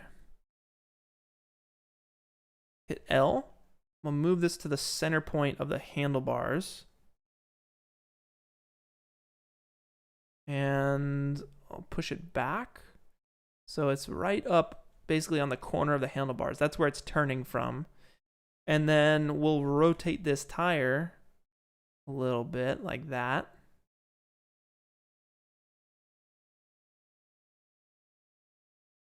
And we'll stand the bike up a touch. And we'll get in there. Let's get in there. I'm going to take my camera and let's set that to a 24. Yeah, is good. Maybe even like a 20 to get in there. Low. Let's tilt our camera a little bit, just to get some of that bike in there. And we'll open up this cyc.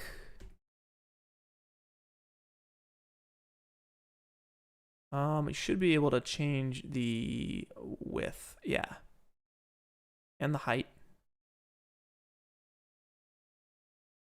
Boom. And that's looking pretty cool. And just, you know, get your focus right. And you can even get it closer, maybe like a 15. Get a cool angle in there, you know, something fun.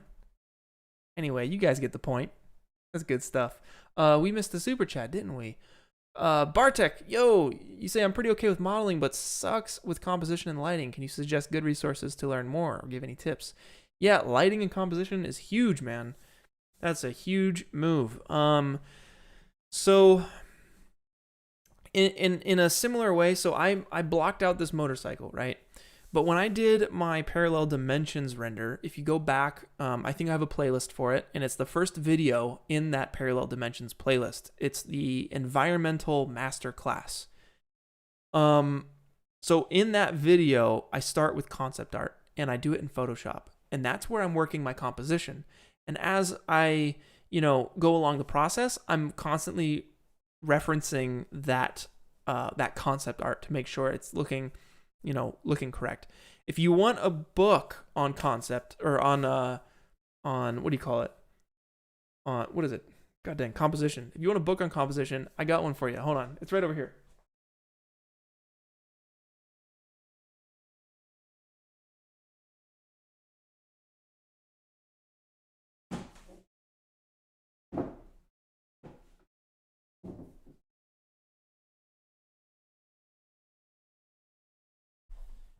It's called Visual Story.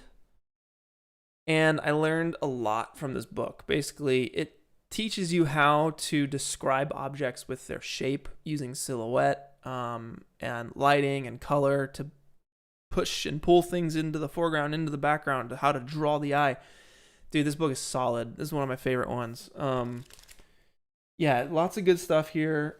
Talks about how stuff stands out in frames and images and whatnot. It breaks it down really simple. It talks about movement and everything. It's a really, really good one. Here's an example, like going black and white. So the image is broken down into like black and white, and you can really see. Can you tell what the image is just in the black and white? So that's why filmmakers like to shoot things in black and white sometimes, is because they're really able to focus on just the shape and the composition. So check out The Visual Story, Bruce Block. It's a really good one. I learned a lot from this guy. So we got the bike here. We got this bike. So what do you guys want to do from this point?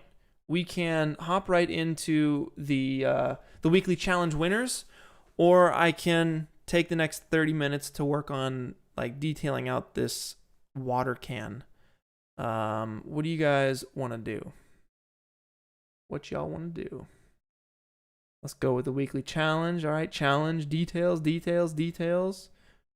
Challenge, weekly challenge, details. Some detailing, maybe a little bit of both. How about a little bit of both? I won't take too long, but let's see what we can do.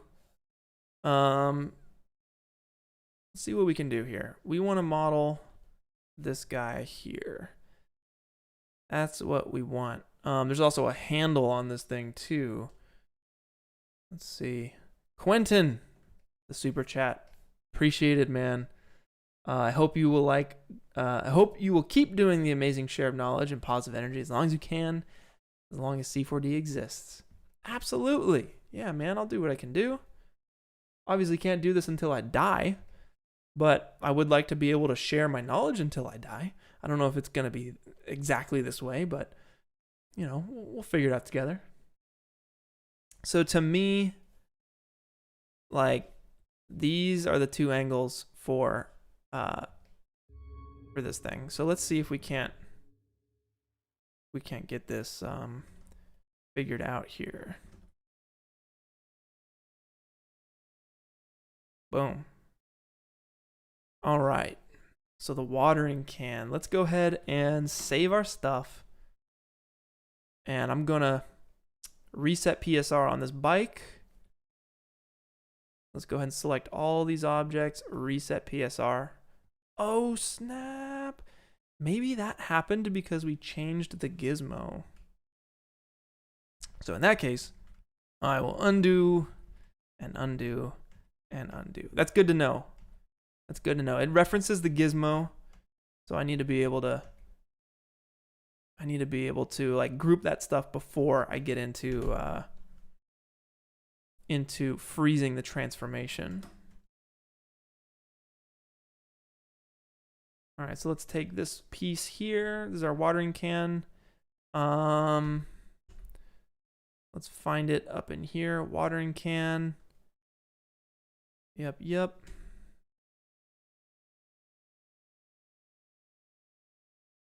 And let's go ahead and unfreeze all.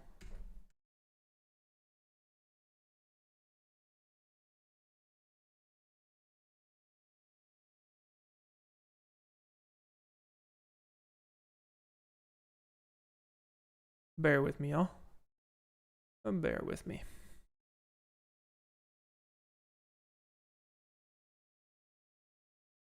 There we go. Okay. Yeah, so we'll stand this up straight. Save our stuff, and we'll solo it. This is what we're working with, okay? So, we gotta make some cuts.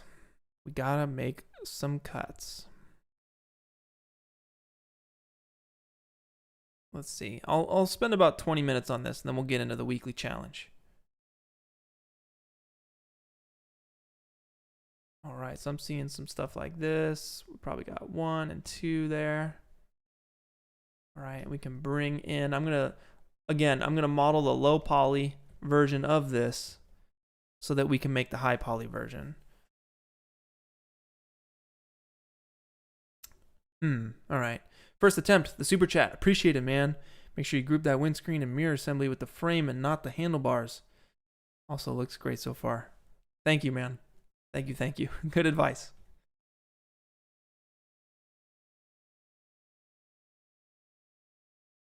All right. So it looks like we need to grab these edges and these edges, hit T, and we'll kind of bring these guys in a little bit. Basically, looks like, yeah, this comes in just a touch. And so does this piece. So let me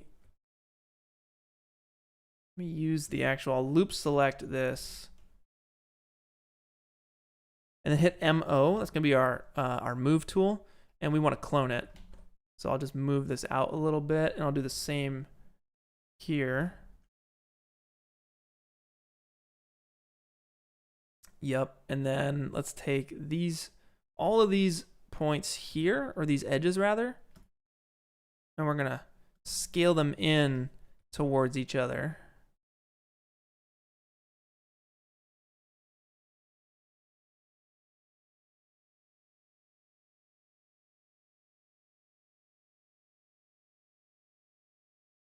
About like that. Okay, and then I want to,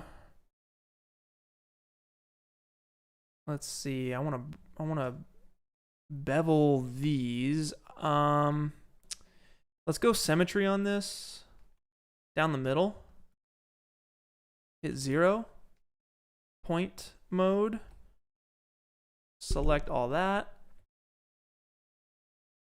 And we make sure that the gizmo is right in the middle. So I want to push that gizmo all the way to +X. Yep, there we go. And then we'll throw it into symmetry.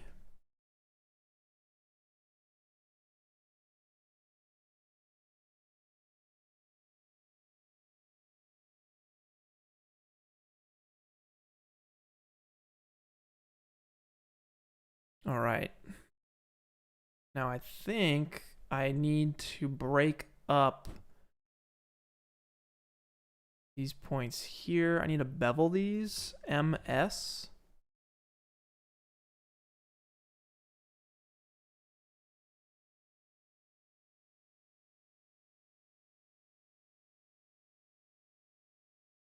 Because it's basically, let's see, it's basically like, if I were to make a cut down this thing, this guy moves over.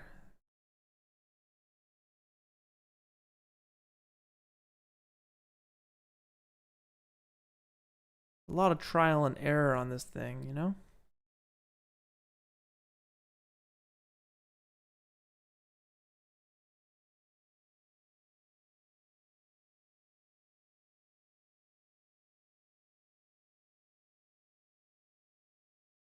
Get this thing down like this. And because like this piece here almost is in, it's in a couple different polygons. So I wonder if the way to do this is to, again, to follow my own piece of advice here, is to model this thing flat first. And I think that is the way to go. So I'm going to start with a straight up polygon in here, holding control. I'll make a polygon and I'll rotate it 90. And we'll scale it down.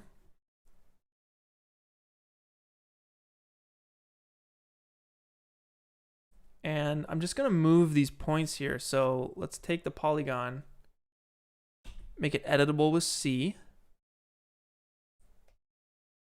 And let's go ahead and like move this up here. This will come up and out this way. We want symmetry on this. So let's go ahead and bring it up and out. I'm gonna make a cut down the middle. We'll get rid of these points here on the side. And we want, yep, that's where it is. Symmetry on the XY. Awesome, okay. So I want to build out this shape here.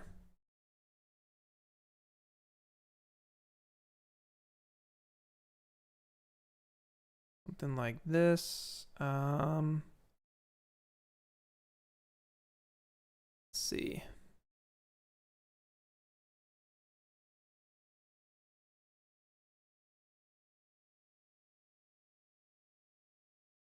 Something like that. These points can come up a little bit.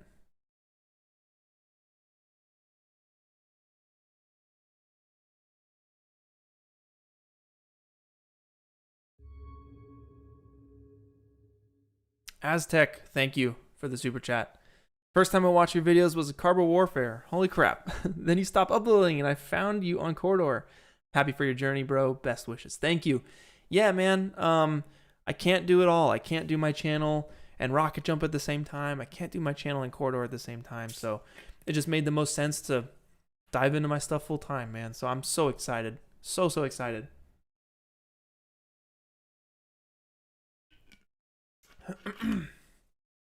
All right. Let's keep going on this. Try and get this detail looking nice. Move this out a little bit. Yeah, that feels good to me. Maybe these guys can come in a little bit. Man, y'all with the super chats are popping off today. Thank you, Fabian. Much appreciated. Sending some love from Lockdown, London. I built a little macro 3D scanner for insects, and your videos help me so much in making the scan shine. That's what's up, man. Heck yeah. Heck yeah, dude. You guys are awesome. Thank you for continuing to support me, even if I take a long time to, you know, do my stuff in 3D. It's like, it's a lot of pressure. I want to be able to do stuff perfectly, but it's trial and error at the same time, you know. There's a lot to bounce around in your head when you're live streaming. It's tough. It is tough indeed. But let's get this shape. We want to get this shape, right? So, how are we gonna do this? Control drag down here.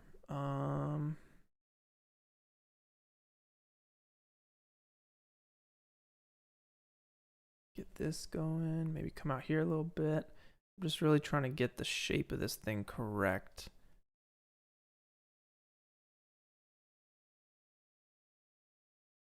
Boom. This one can kind of come in like that.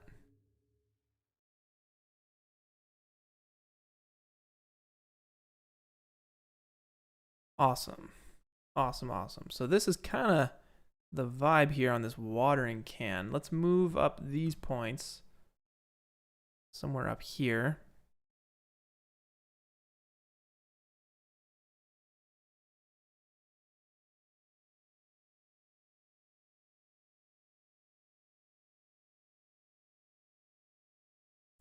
And let's give this another cut because I want to. Aztec, thanks, man. Thank you. I appreciate it. Yeah, I want to kind of get this. You know what would be fun is actually be able to do some Photoshop where you draw out the points to build your plan, build your game plan, and then go from there. Because I feel like this piece, let's see, this piece kind of comes down to the corner like it currently is. And then you have this piece coming down here and this piece coming down here. I don't know if that's the best way to go.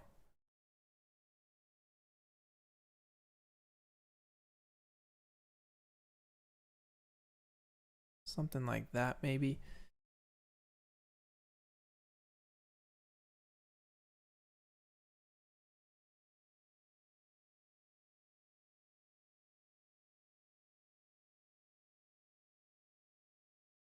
So that is our like flat version. And then from here, I'm just gonna duplicate this, control drag. So I have this as a backup in case, you know, I get all janky on it. And let's go ahead, make it editable. So it's one piece now. And I'm gonna grab all these points, control A, 31 points selected. I'm gonna hit UO, that's optimize. And again, if this number went down, it means you had doubled up polygons.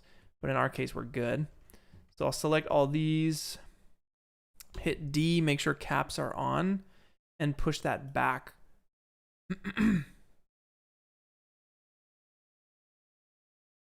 Cool. So there's some 3D elements to this. That was the stupidest thing I possibly could have said. Yeah, of course there's 3D elements to it. There's some like inner detail on it. You know what I mean? So let's make 2. And UL, loop selection, we'll scale them out a little bit. Like that. And then let's go ahead and actually delete these guys. And I believe we can delete these guys. And we'll bridge this. So MB, our bridge tool. Gemma plays. Yo, thank you for the very generous super chat. Holy crap, that's amazing. He says, thank you for all the great content you made while in Corridor, and I wish you the best of luck on your new path. You're awesome, man. You guys are so cool. Thank you. Thank you for helping me out here. Man, I just hope that you guys stick around, and I hope you all learn something through this process. And it's of value to you guys. I really, really do. I can't thank you all enough for the support, though. This is awesome.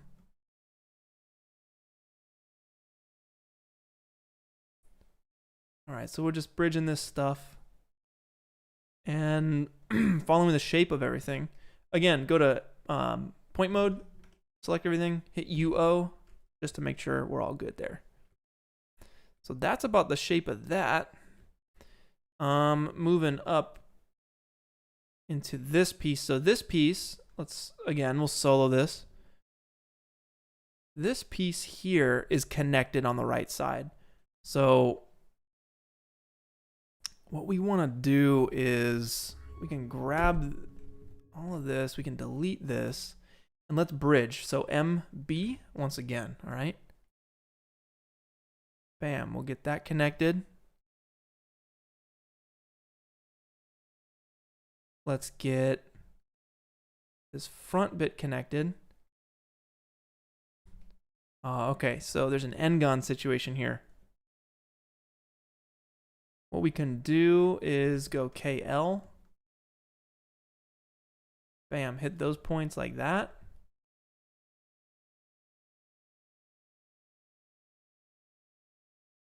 And I think that might solve our issue.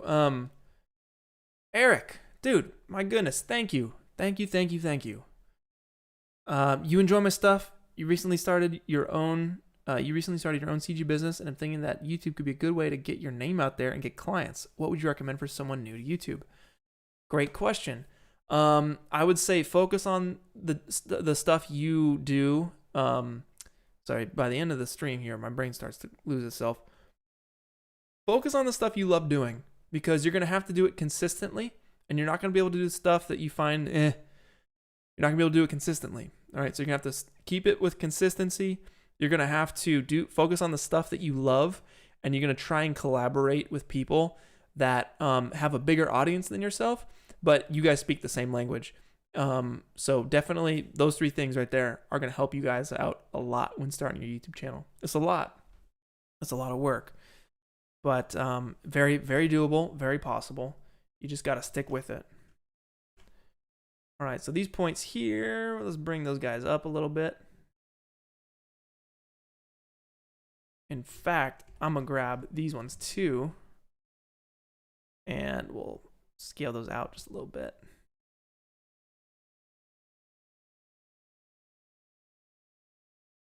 Awesome. Okay. MB once again. Let's get this bridge tool going.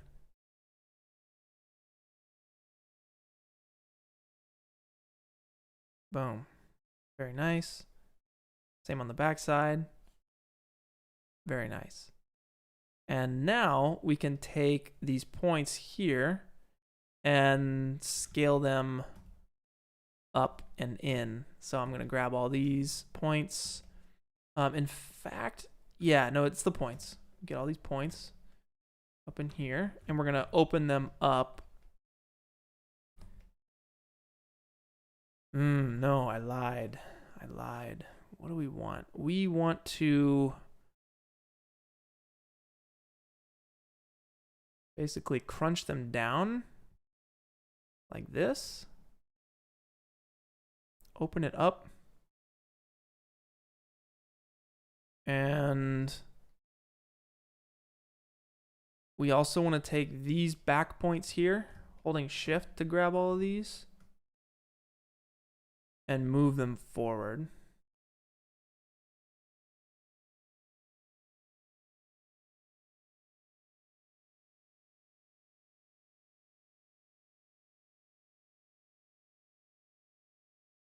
Yeah, something like that. That's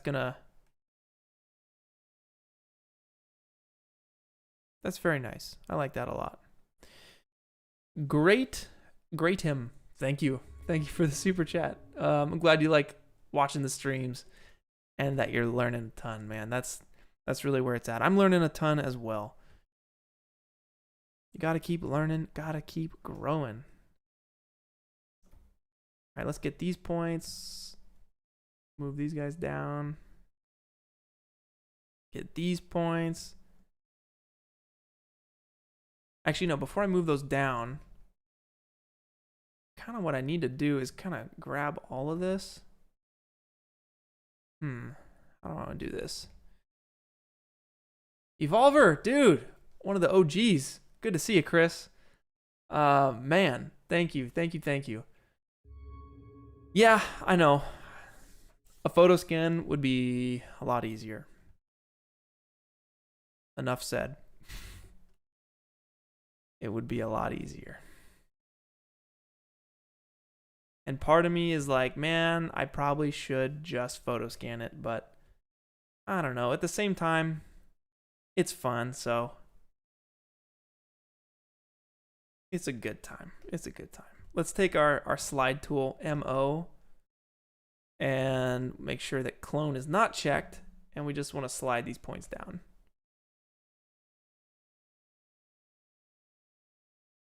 Cool. And we can probably open them up a little bit. It's a little intense.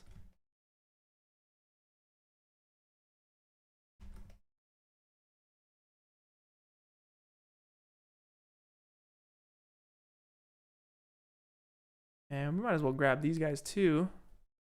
And I guess just this one. And open them up as well.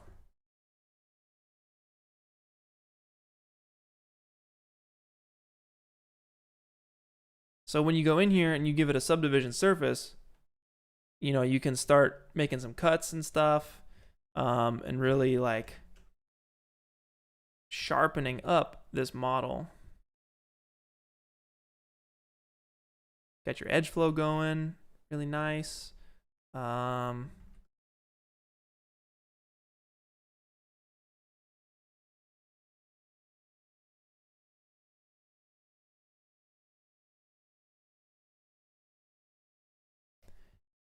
Yeah, so it's just, you know, a lot of work to get this thing done. Certainly. I don't know if we have all the time to wrap this thing out, because, you know, I can only stand for so long. I'm only human here. But I don't know, maybe on the next stream or something we can do the details of this, which I would really like to do. I'm probably going to work on it throughout the week and then show you guys some more details later. I can definitely post stuff on the Discord server, details and all. So that's That's a good way to catch up on all this stuff there. Caesar, super chats. Chris, super chats. Y'all killing it. Oh my goodness. Caesar says, you really enjoyed these troubleshooting moments in 3D. It's only when you actually get it right when you realize how much you learned from it. Absolutely. Yeah, keep it up. And Chris, LiDAR and photoscan seem similar, but accuracy is a world apart. Ah, interesting. So LiDAR is using, I don't even know. It shoots points out, right? It like shoots out points and like knows when it stops, and it gets it from all the angles. So it can perfectly make the photo scan. You want to call it a photo scan? Oh man, I'm exhausted, y'all. I am exhausted.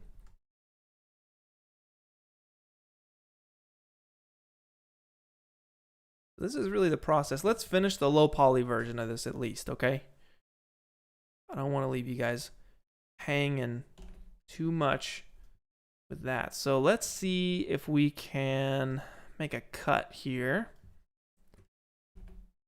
We're gonna need a cut along, probably along here, and we'll need a cut along here as well. And that's going to be how we get this handle. So we can delete this bit there. And this piece is going to come out. Extrude this out here. And we want to make a right angle. So basically, we want to get up in here and see if we can't connect this stuff together. What's the best way to do this using these polygons that we have? All right.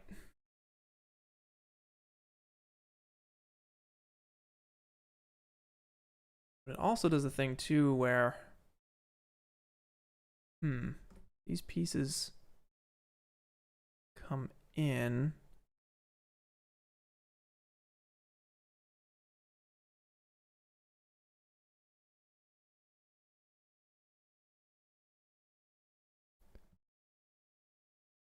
All right, so all of this,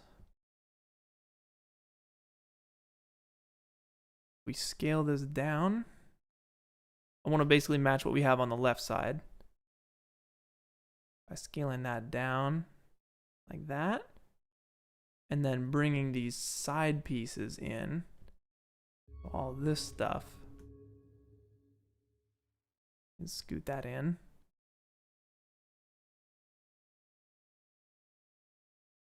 Okay, very nice. Now I basically want what I have on the right, but without this piece. So maybe I delete this bit. I think honestly, the easiest way to do this is to probably hit it with symmetry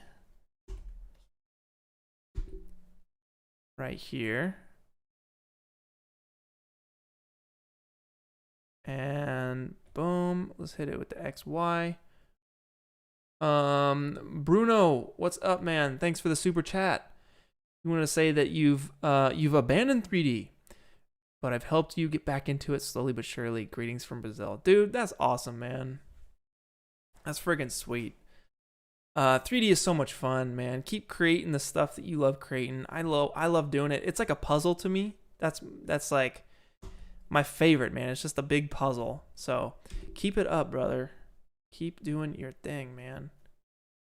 All right, so we want to optimize this just to make sure all these points, we got 148 selected. Hit UO, still got 148, so that's good.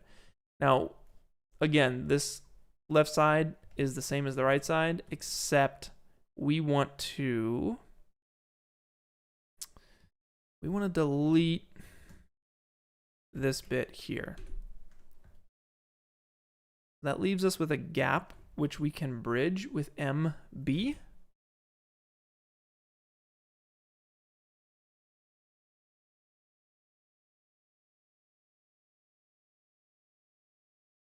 Amazing. Perfect, perfect, perfect. Now there's a handle that's cut out of that. It comes out the middle. So we want all this to be connected. So I'm going to go ahead and make those cuts there.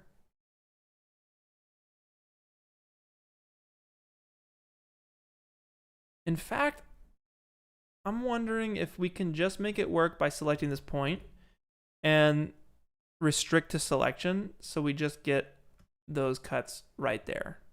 Because I'm not really going to change the angle of this. So I'm wondering if we can just do...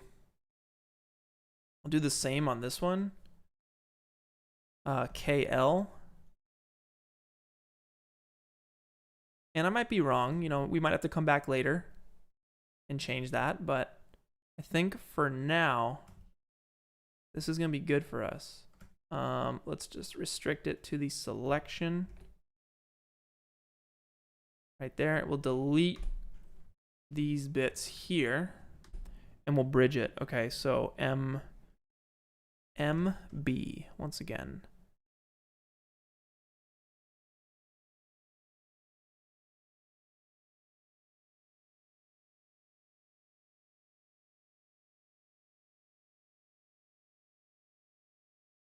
Awesome. So there's your handle on the side of that thing. Artemis, what up, dude? Man, thank you for that super chat. Seriously, this is the most super chats I've ever had on a live stream. That is amazing. You guys are so freaking cool. It's also the most viewers I've ever had on a live stream. So I hope y'all are digging it. It sounds like you are. Artemis says you've been watching the videos about how to make my surface imperfections. Learned a lot from it. Thanks and keep it up. P.S. Weekly challenges and submitted renders in there are really inspiring. Hello from Russia. Yeah, man, you guys have killed it on this weekly challenge. So much good stuff. And I'm very excited to break that down with you literally like within the next 5 minutes. I'm about to just wrap this thing out and we'll get right into it. But Artemis, I appreciate you. Thank you. Thank you, sir. All right. Yeah, this is turning out here. Let's go ahead and just make this a little thicker.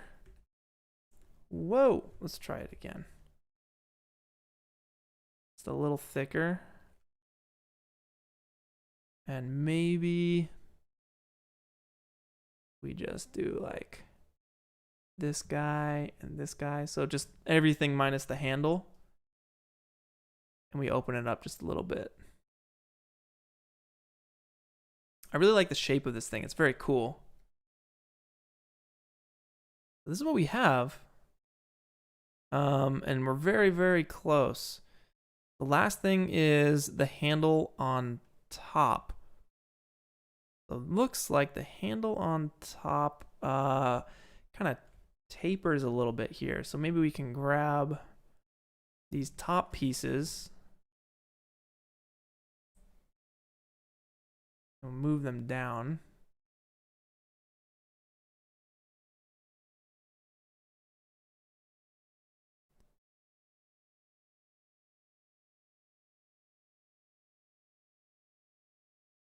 But I want to keep this flat, so maybe that's the move tool. It is the move tool. Yes. You guys see the difference? When I move these polygons down, you're getting this, you know, this skewing here on these faces, which are no good. I don't want that. I want it to be flat based off the reference. So I'm using the move tool, that's MO. Or the edge slide tool, sorry, MO, and I'm just sliding the edge. And that's maintaining that sharpness, but also giving me that rounded look that I want. And, oh, what happened there?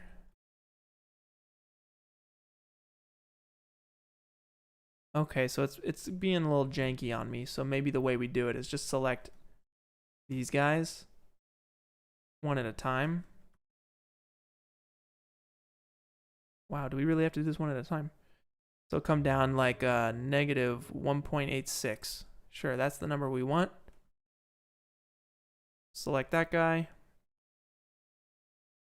We'll come down. I guess this is 1.86. And we'll do the same on this side. 1.9. negative 1.86, and 1.86. Cool. That gets everything nice and neat. And since these are flat, we can actually, I'm assuming we can just cut into this polygon right here. Let's try KL. And we want to restrict it to selection. Let's go ahead and chop 1 and 2. Just like that. Yep. And from the bottom, we'll get that piece and that piece. Now we just bridge these two pieces here. So MB, the bridge tool, you guys remember? Let's bridge that. Bam. Back the other way. We'll get the top. And we'll sneak in. And we'll get the bottom right up in there. And that's your carrying handle for that thing. I'm going to bring these points in a little bit. All these guys. Just to get the right shape of this thing. Boom. That is the low poly version of this watering can. The igloo thing we can probably punch out later with a boolean or something. And you know, I probably need to come in here and get the cap piece, but I think it's time to move on, y'all. Y'all get the point. Got a lot of stuff to do, a lot of stuff going on. Bam. 180 points on this thing. That's fun. I dig it. That's the like janky low or high poly version, but it's not sharpened. We need to go in and we need to sharpen those edges to make it look nice.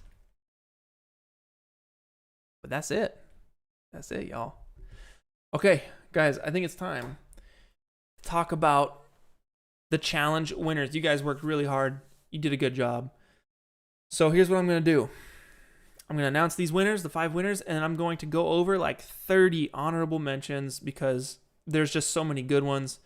If you guys didn't make the honorable mentions list, don't worry about it. It's okay. Just join the next challenge, okay? And keep learning. The whole point of this is to keep learning, all right? And I hope that we can inspire each other to keep doing that, okay? So here's what I'm going to do.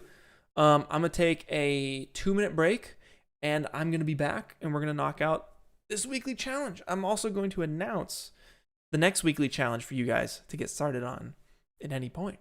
All right. So I'll be right back. Y'all enjoy the chill screen that I'm about to pop up right now. I'll see y'all in 2 minutes. Don't move, right? Don't move.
right, y'all.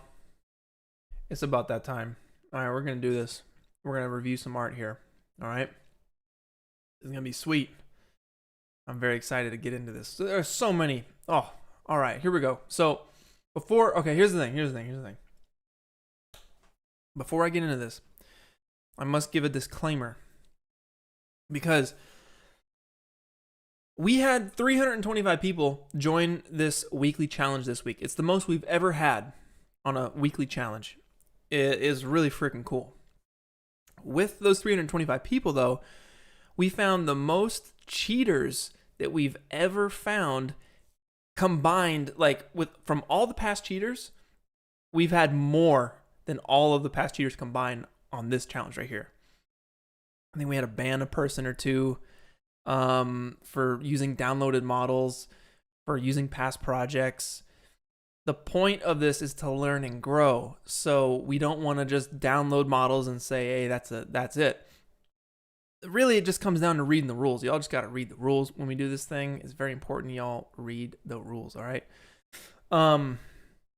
Also, the reason I called it on Friday as opposed to Saturday at 9 a.m. is because there's just so many I had to go through. It took me hours to pick the 5 winners.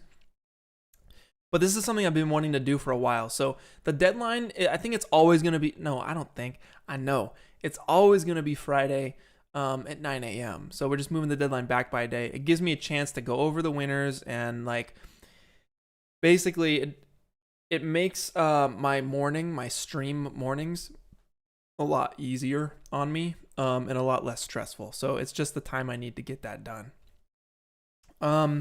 So yeah, guys, read the rules. You have to read the rules. I know like it's a little convoluted, but please read the rules when doing these challenges. You guys don't want to get banned from the server. You don't want to cheat. Whether you're doing it knowingly or unknowingly, we reached out to people and they still lied and said, I didn't do this, I didn't do that, but really they did. Guys, we got like 6 or 7 moderators on the server now, and they all worked super hard, like around the clock to make sure that these submissions were legit. So we need to respect their time, gotta respect my time, and respect your own time, all right? So with that being said, guys, I'm amped, all right? There's been so many freaking awesome submissions on this. The majority of you guys, like 95% of you guys did it right. You modeled it within a week by hand, no photo scans or anything like that, all right? So let's get into it. The first winner of the weekly challenge, who's going to win my surface imperfection pack, as well as all 4 models from last week's video, the pen, the knife, the bone phones, and the water bottle. You can do whatever you want with them. It's going to be Mr. MDK with this incredible render of Wiimotes. Not Wiimotes. They're Nintendo Switch Joy-Cons is what they are. And it's perfectly, immaculately rendered. Look at these things. The surface imperfections are top notch. The modeling is top notch. The textures are top notch. Like, this is such a difficult thing to model. I'm blown away. And the Switch is basically, it's my favorite console. I love it so much. It's the best. You're getting the lights down, and you're actually using your camera movements very nicely here. They're cinematic. They're clean. They're well done. They crossfade into each other, and it's not jarring. It's very pleasing, and I'm enjoying looking at this. I could watch this over and over and over. The only gripe I have about this MDK, and you know this, is that there's just no story. It could be sitting on top of I don't know, a magazine, a gaming magazine or something. Could be, I don't know what other story elements you could put into this, but maybe just like a small little environment to help, like what environment would these Joy-Cons be in? You know what I mean? So that's the only thing where I'm like, story. I think that's the one thing that you could have done to, 11 out of 10, but you obviously won the challenge, so don't worry, dude. I'm very impressed. It's absolutely beautiful. So, moving on to our second winner here. We got 5. They're in no particular order, okay? The second winner of the weekly challenge, by the way, you're getting a challenge role on the server. So you're going to be right up top. People are going to see all the challenge winners every day, all the time on the Discord server. So the next one is going to have to be, boom, Yaw CG Mod with this incredible render. And here's what I'm talking about, the story. Like, you got the story worked into this a little bit. It's sitting in an environment. These suitcases, there's cobwebs on these things. So they're old. They hadn't been opened in a long time. I'm getting to know a little bit about these objects based off of the way you're lighting this thing, based off the environment. And MDK, I realized that surface imperfections do tell a story, you know, so they're not super clean. The controllers have been used. But yeah, like this is incredible. I had to check in with all 5 of these guys to make sure it was done this week by hand, and sure enough, it was. Yaw CG Mod, he wins these things pretty consistently, but my God, absolutely incredible render. Hats off to you. I think you said that they were like your grandfather's suitcases or your suitcases or something. But that's a darn good render, man. Congratulations. You are a challenge winner this week. You're getting all my models and you're getting my surface imperfection pack if you don't have it already. So congratulations to you, Yaw CG Mod. Hats off. And moving on, after I drop the ISO on this camera here, a little bright, isn't it?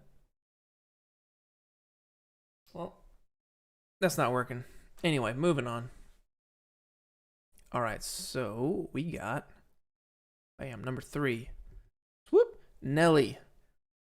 With an incredible render. You got the story going. You got that story going, and your model is incredible. You got cobwebs up on this thing. Like, they've been there for a while, and the birds flying up, the hummingbirds checking it out, seeing what's going on for a little bit of scale. The shoes are all dirtied up, modeled by hand within a week. This is absolutely incredible. It's perfectly lit. It's perfectly modeled. It's perfectly textured. It looks like a photo scan, but it's not. It's really well done. It's really, really well done. Great use of story. Great modeling. You even got some graffiti, like a little bit like a graffiti on the tip of the shoe there. It's so good. That is so good. Hats off to you, Nelly. This is an incredible render. You should be proud.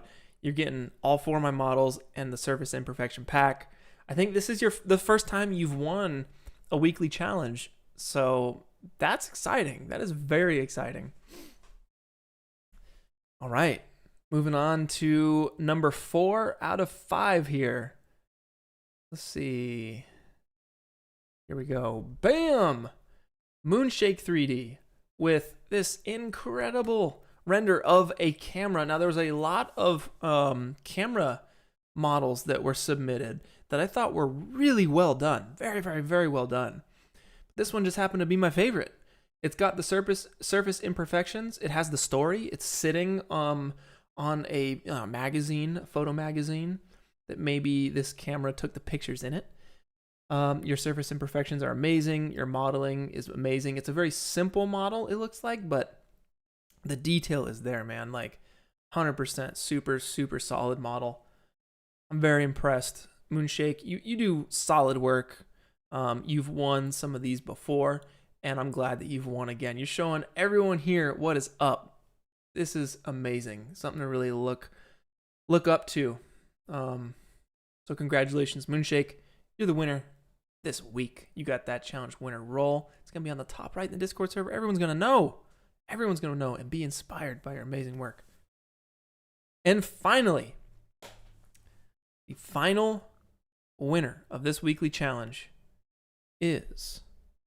Dun, dun, dun, dun, dun. But don't click away, because I literally have 30 renders to go through and show you guys as an honorable mention, because there's so many good ones. But the last winner is... Boom! Wait, is this... I don't think it's Ronan. I think it's Jason Bourne Vita. I'm sorry. I messed up the name. It's Jason Bourne Vita. Let me type that in. Now like I said, guys, there's a lot to do. There's a lot to do on the weekly challenge. I just missed one of them. Jason, Born Vita, congratulations. This frickin' render is sick, man. There's story. There is story in this. That's what I'm talking about. And your object here is the cassette tape. And then you got the speaker in the background, the nice muddy surface. But I really dig this. I think it's a really nice, high quality, detailed model. Your lighting is super solid and on point. You got your surface imperfections crushing. And you built a story around your object, which is really, really what I'm looking for, man. I love the name of it. It's the 90s on the cassette. Super sick, man. Congratulations to you, Jason. You got the challenge winner roll. You got the freaking surface imperfections, and you got all 4 models from last week's stream. So now, guys, big congratulations. Let's get a round of applause for our winners, and let's get into the honorable mentions, because there were so many good renders. Like, I just gotta show them. You guys did such a good job. So let's break it down here. Let's see. All right, let's hide this. We got our winners on the left, and let's just go down the list. First up, we got Bobby Riggs with a medium format film camera. The surface imperfections are top notch. Let's just get into this full screen. I think this will be like, bam. Yeah. The surface imperfections, dude, top notch, super solid. I'm loving everything you got going on here.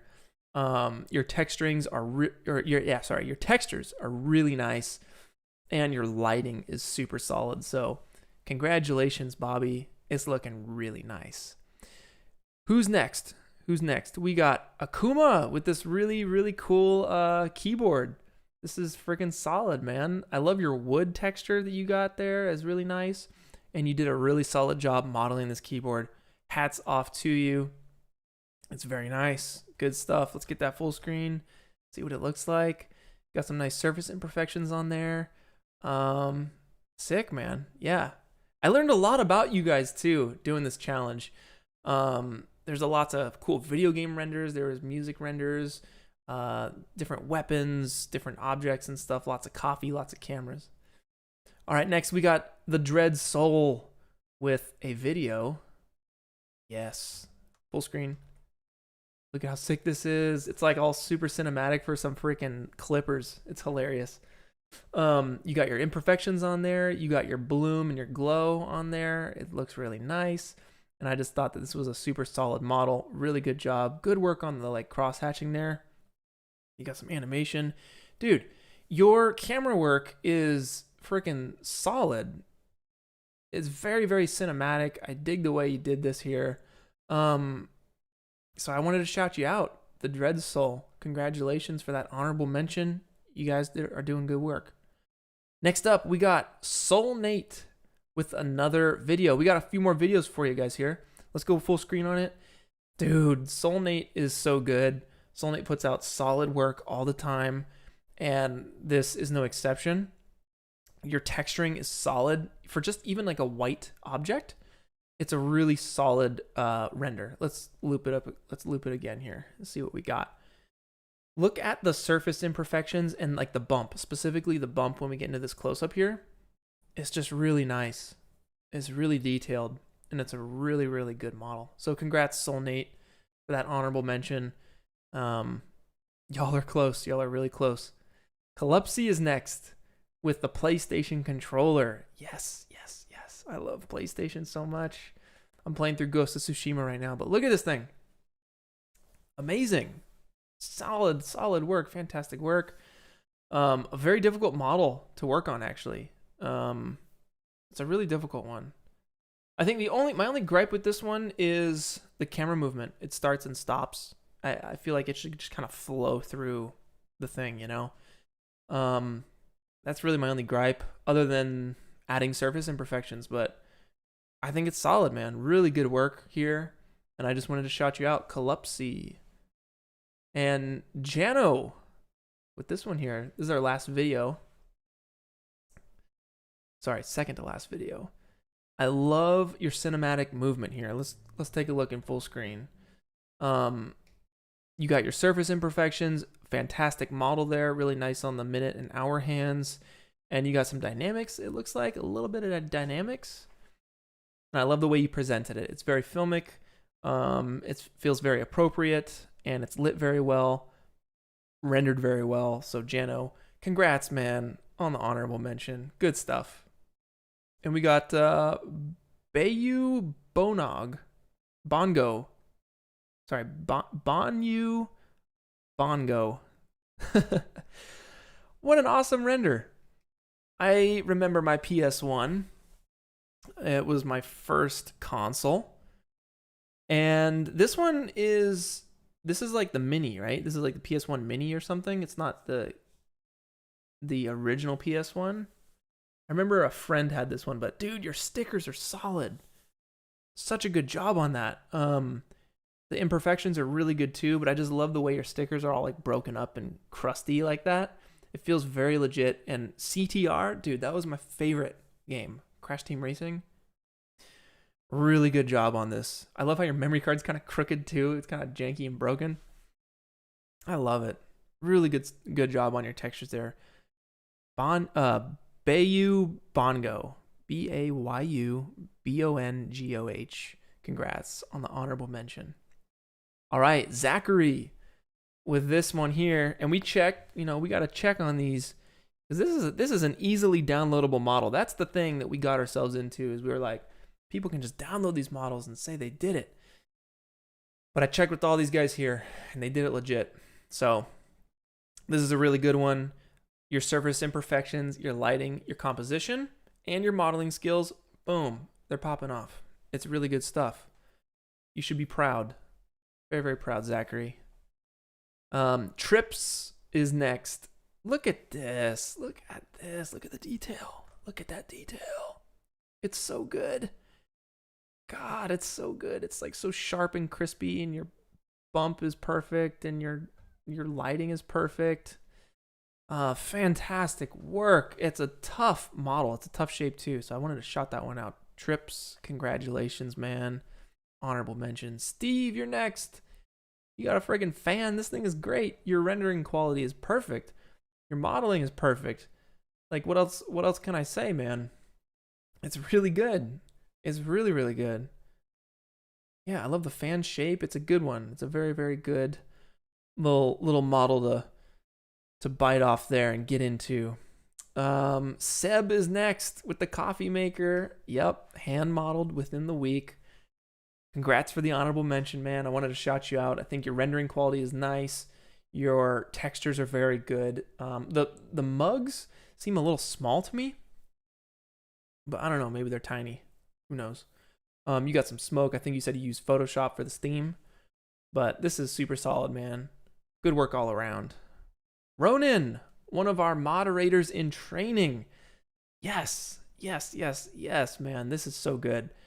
The skin shader, what the heck? I've never seen a skin shader that nice with the hair and everything.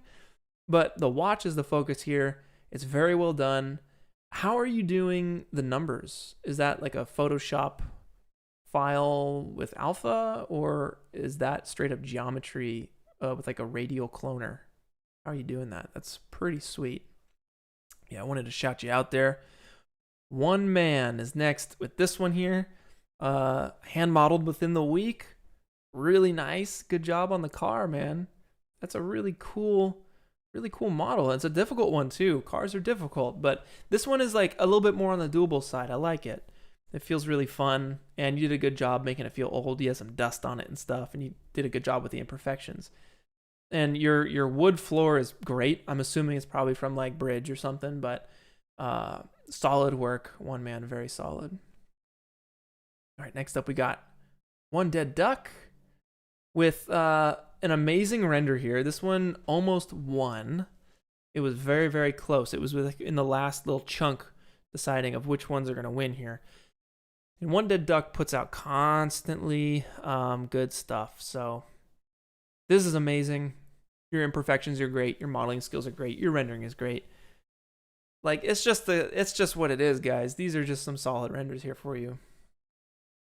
Next up, we have Nova with the GameCube controller. Yes, I was playing last night with Devin Supertramp. We were playing Smash Bros. And we were both on GameCube controllers. This piece of technology has a very, very soft place in my heart. So I think it's cool. I think he did a really good job. And my only note would be to get a little bit closer to that purple color on the GameCube controller. It feels a little bit washed out. But other than that, I think you did a really good job getting the shape of this thing, and also getting the seam around the controller is hard to do. So I think that's a really solid render. Congratulations on that honorable mention. All right, we're moving on, guys. We still got more. Mortbot. Yeah, Mortbort. This is sick. Hold on. You guys take a look at this. I'm going to get something. I'll be right back.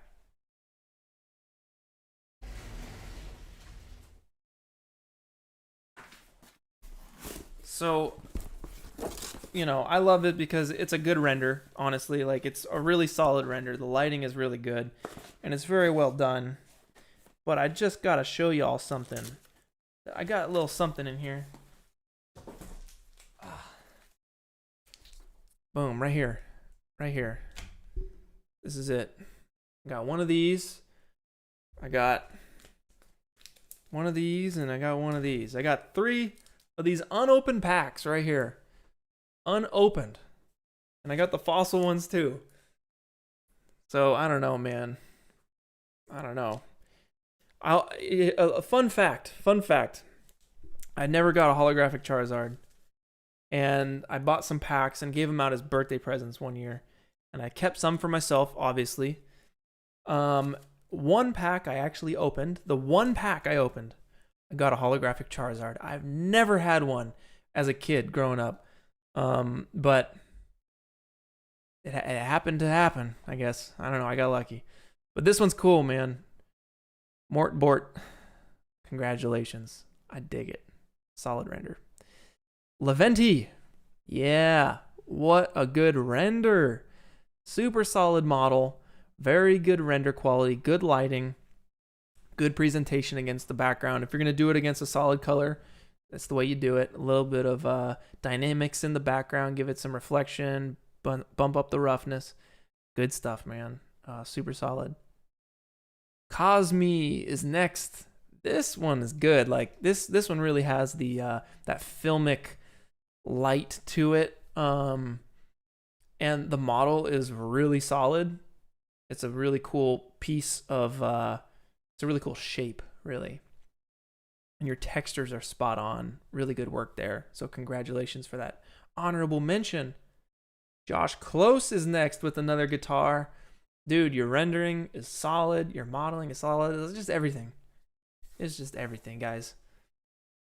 These renders are really popping off, and there's so many of them. There's so many of them. We're like halfway through. All right, let's keep going. Josh Close, congrats, man. Bashel Mig. Look at this. This freaking thing, dude. Look how good this looks. Let me get the full screen on this thing. Just move it around here, like the textures on it. Oh my god. This one almost won. This one came pretty close. Absolutely incredible. Very, very nice model there. You should be very, very proud. Bashel Mig. Yeah, the textures are perfect. The modeling's perfect. I got nothing else to say. JD Reach with the gun. This is Grandpappy's gun. That you hand modeled within the week, textured within the week. Amazing work. Very, very solid. It's a difficult shape, but it's doable. It's doable. Like, it's cylinders and flat pieces and stuff. And you did a really good job doing it. And you lit it very well too. So really nice work there. We got Frosh Electro.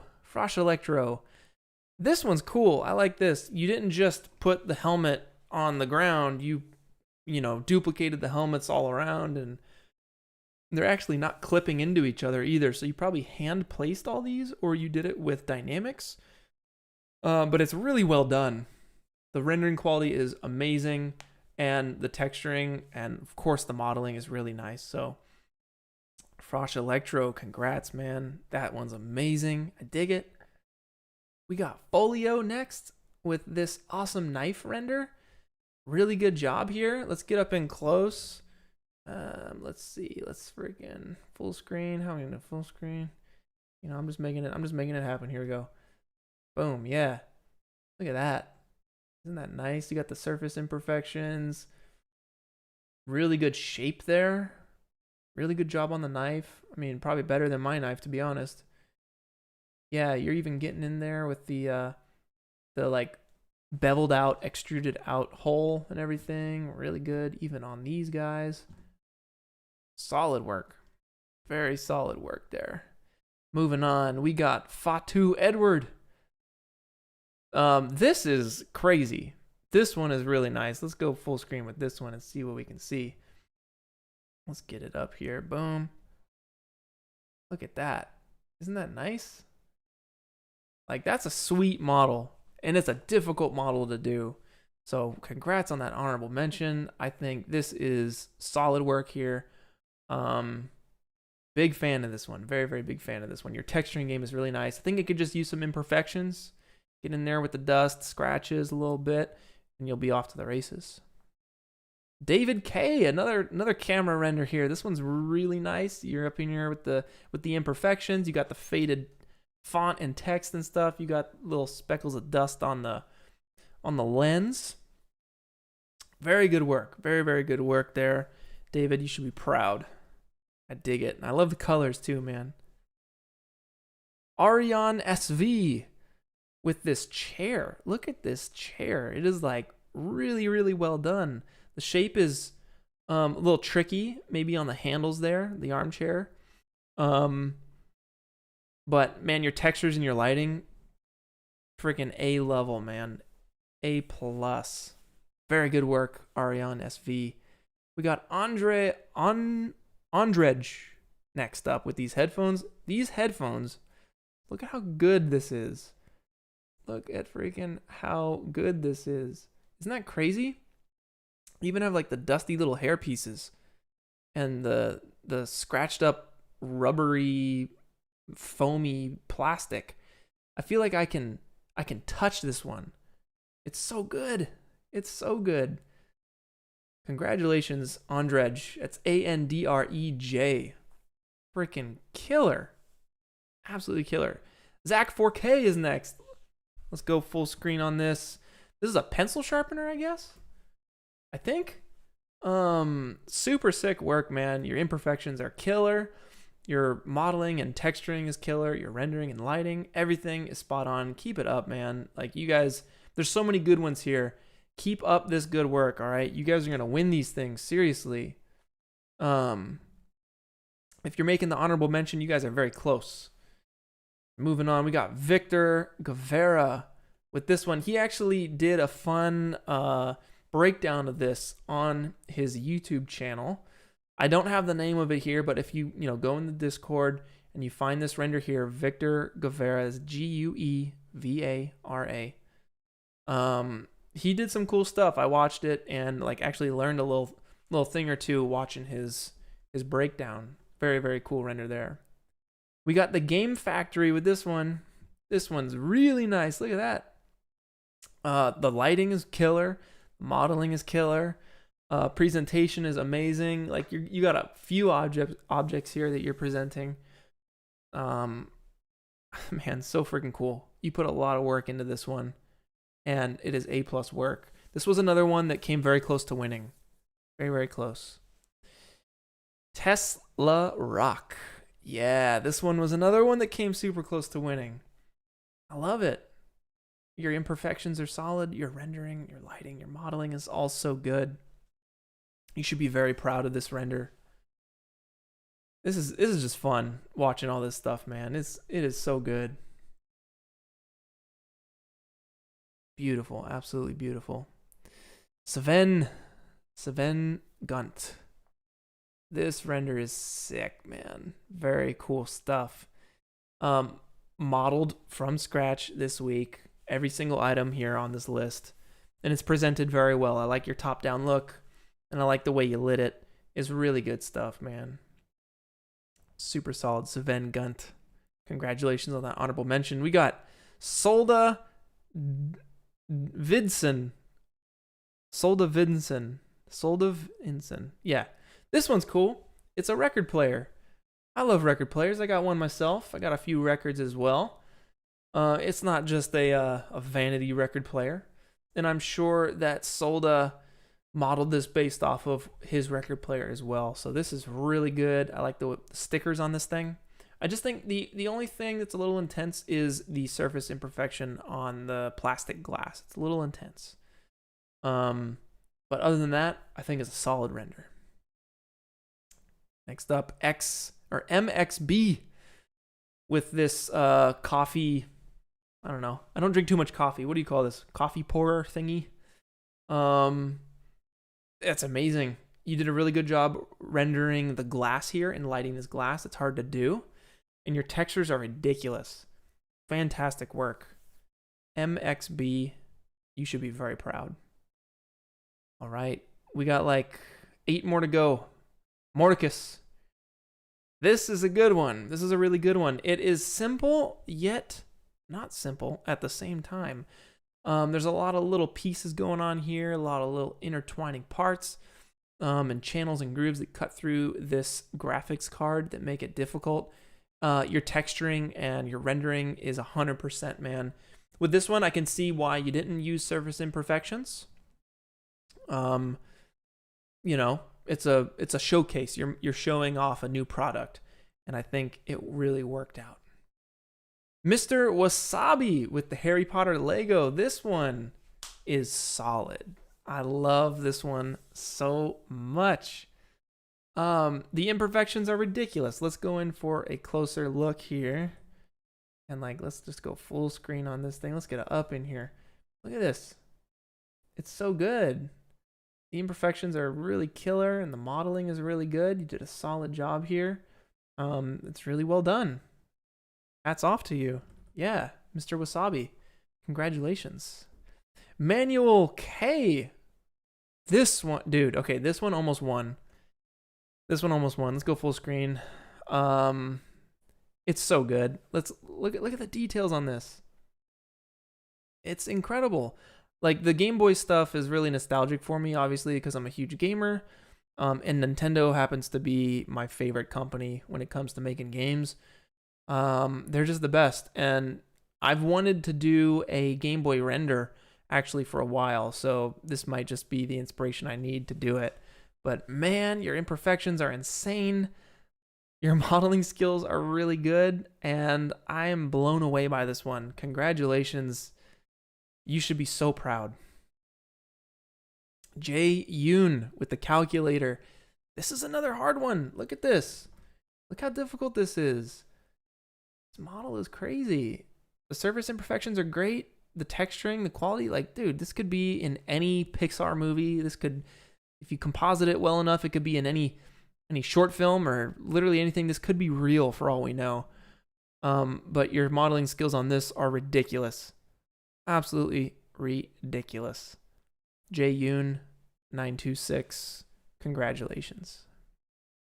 And finally, we got one last one. And it's a threefer. Boom! Caesar LG with the freaking sticks. This is awesome. Super old school. You got a couple different angles on this thing. I really dig it. Your surface imperfections are killer. You got the fingerprints up on here. It makes perfect sense. Your textures are solid. Your lighting is solid. Everything is so good. So, man, that is it, y'all. That concludes all these renders. Holy crap. There's so many good ones. I'm really proud of you guys. Keep up the good work. Keep up these challenges. Let's keep these things awesome.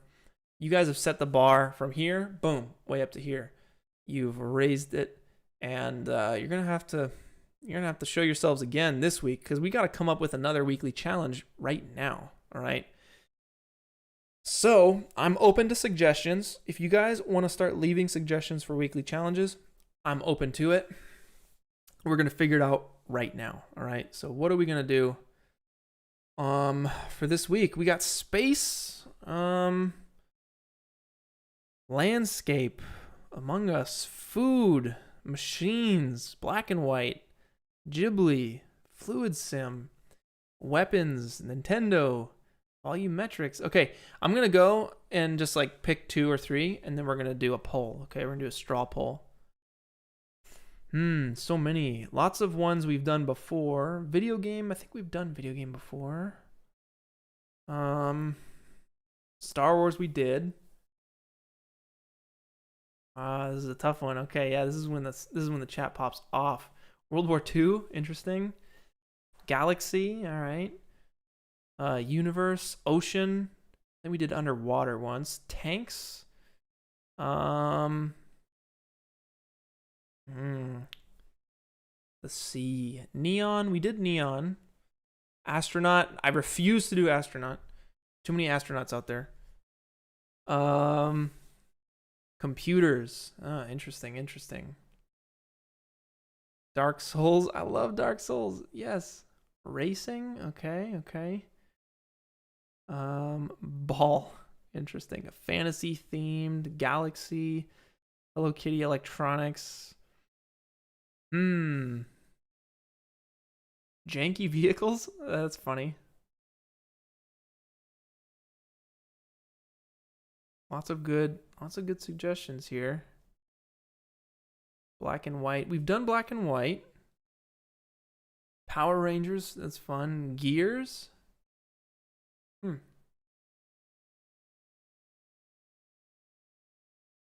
Oh, what if we did something like the inside of a clock tower, like cogs and gears, maybe steampunk. Have we done steampunk yet? Oh, Golden Hour, dude, that's a good one. MDK, Golden Hour.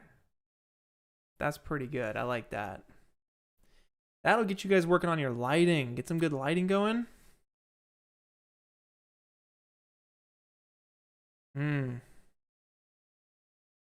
Samurai or ninja. Maybe we could try samurai. I'm down for Golden Hour or samurai. Maybe we do one more. Samurai, Golden Hour.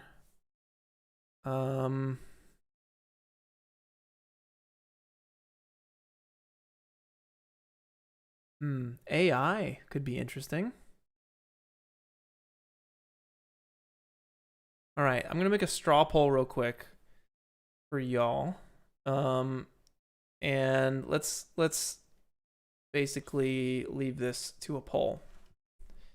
All right, straw poll. Let's do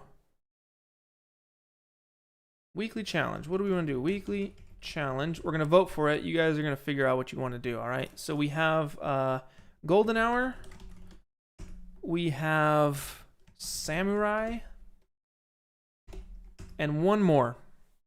What do we want to do?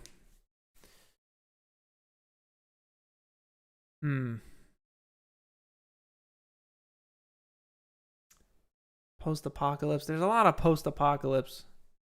Steampunk. Okay, steampunk, fine. Let's do it. So we have Golden Hour, we have Samurai, and we have steampunk. So, let's see. I'm going to send you guys a link. No more suggestions. I want you guys to be able to catch this link, go to this link, and hit this vote, okay? So here we go. Okay, let's create this poll. And let's share this thing. Copy the URL. All right. No more chats. Because here's the link. Go here.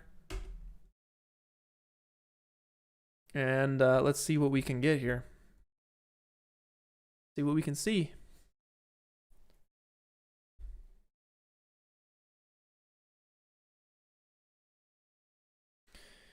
All right, guys. The results, they're going to be coming in, all right?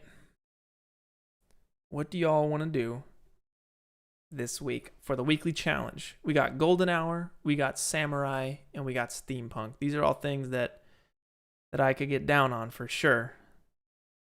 So let's see. Let's get these votes in.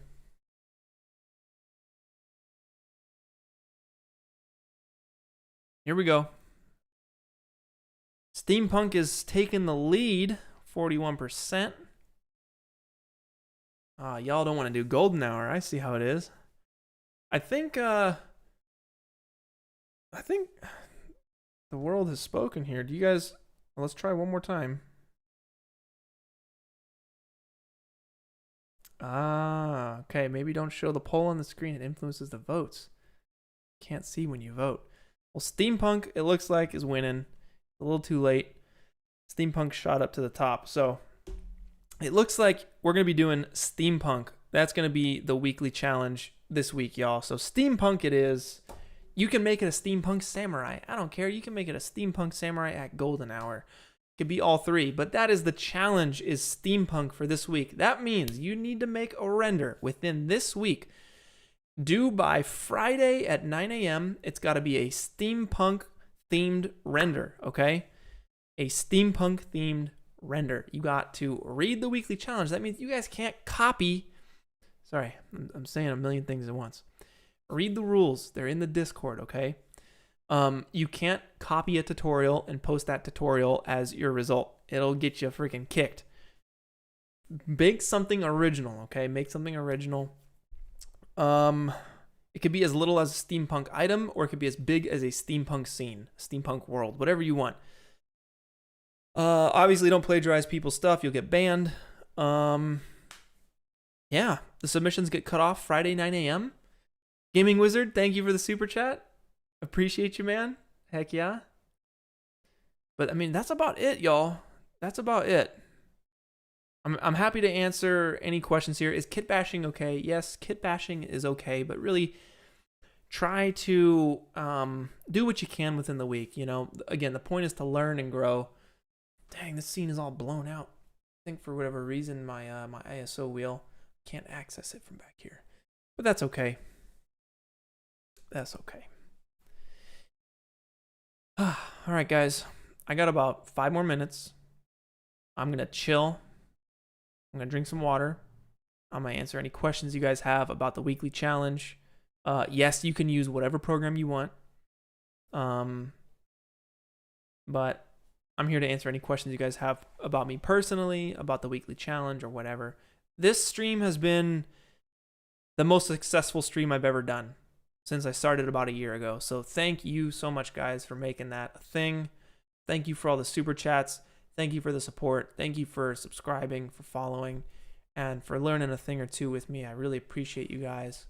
And definitely, if you guys can, click that Skillshare link in the description down here. Get your two weeks free of Skillshare and get your learn on. It helps me out, and helps me do more of this stuff. It makes it financially possible to do this. So I appreciate y'all. Where do you submit? You submit your weekly challenge on the Discord server in the submissions channel. Now there's a link to the Discord server in the description below. I hear it's broken though. So maybe go to one of my other videos and click the Discord link in that video. It'll be in the description. Max, how's the NFT game going, man? I just posted the one. And I want to make more. I want to make more. It is a huge way for me to be able to financially justify doing all of this stuff as a job, because I have to make my own money now, which is difficult. So I get as much as I put in. So yeah, the NFT thing is certainly something that I'll be working on. Tesla Rock, what do I do if I get creative block? Go for a walk, do a workout, get your mind out of the path it's on, because obviously it's not working. It's hitting a wall, right? So try and sidestep, do something a little different. That's very helpful for me. Take a break. Yeah, take a break from your thing. I also have these. Let me show you something. So I mentioned Brian Eno before. He's the guy. He's U2's producer. He made the Windows startup sound. He's also an ambient artist. He's the godfather of ambient music. So I have these cards by Brian Eno and Peter Schmidt, and they're called Oblique Strategies Over 100 Worthwhile Dilemmas. And it's just a stack of cards that each have a suggestion on it. This one says use unqualified people. Make something implied more definite. And they're just random suggestions. Retrace your steps. Whatever that means to you when you're working. Ask people to work against their better judgment. Don't be afraid of things because they're easy to do. That's a good one. That is God, I need that one. I make everything difficult on myself. I'm putting that one at the top. So they were made for all these guys were in a band together, and they would have these cards to help them get out of creative blocks. They're Oblique Strategies by Brian Eno and Peter Schmidt. Pretty cool. I think there's a free version online. What are your thoughts on VR being used in making 3D models? Think it'll stick around? I don't know. It's just another tool to get things done. I think it could be a pretty sweet way to do things. If it helps you, then it helps you. I have yet to really get in and make something in 3D with VR modeling, but yeah, it could be very fun. Henry, what is something between C4D work? Any external inspiration? What do I do between C4D work? I love drumming. It is a huge way for me to take a break and relax. I also really enjoy playing video games, and I love cooking. I love doing yoga. I love rock climbing. I love traveling. I love photography. Watching movies is great. What else? Man, so much. I love going to the farmer's market, but I hate shopping. God, I hate shopping, but I love the farmer's market. Simon Jones, what's my favorite Eno album, and why is it Music for Airports? That's my second favorite one. My first favorite is Thursday Afternoon. Thursday Afternoon is an hour-long ambient song, and it's basically the best thing ever. Just look up Thursday Afternoon by Brian Eno, and it's basically the most peaceful thing you'll ever listen to. Music for Airports is also good. The first song on that album is my favorite. Unreal or C4D for a newcomer. Super interested in 3D but have no experience. Unreal is deep, man. So all the stuff you can do in C4D is a fraction of what you can do in Unreal, because Unreal is made for video games. You can make games. Within there, you can make animatics, CG stuff. You can make it look real. It's free. Unreal is free, but it's a deep dive. But they have a lot of educational tutorial stuff for you to get into. C4D is not free, but if you want something just focused on 3D and stuff, then I would say Blender. Go for Blender. It's free and it's a good time. Can you tell us where you get free textures? Yeah, you can get textures on texturehaven.com. I think there's a site called COO Textures. COO is a legal thing. It's a legal usage term. COO. C00, I think is what it's called. Just look up COO Textures or C00 Textures. But texturehaven.com is probably the best place.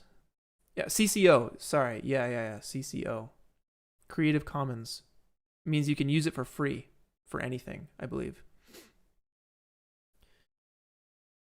Have I ever wanted to visit the UK? Absolutely. I was there in Birmingham for a convention up there. I forget the name of the convention. It's a gaming convention up in Birmingham. Yeah, I love traveling. Traveling is basically the best thing ever. So try and do it as much as I can. And I'm very sad that I hadn't been able to do it as much because of, COVID. Hopefully that'll change soon. Render Warrior, you bought my imperfection pack. Thank you so much. Yeah, and you find it useful. I hope so. I really hope so. I put a lot of work into those things. I'm glad you guys are using them. That's freaking cool. Have I been standing the whole stream? Yes, I have been standing the whole stream. It's a lot. It is a lot. But I've been doing it. Have I ever visited Canada? Yes, I've been to Calgary to visit my good friend Joel Gardner. I've been to Toronto to visit my good friend Young Lee, and then we went up to Mont Tremblant to a ski resort, and we learned how to snowboard. Well, he taught me how to snowboard, I love Canada. I want to go to Vancouver next. That's on my list. What do I think of Interstellar? I thought it was fine. I think Inception is better. Yeah. What's my favorite part of Japan? I think the culture shock and the culture.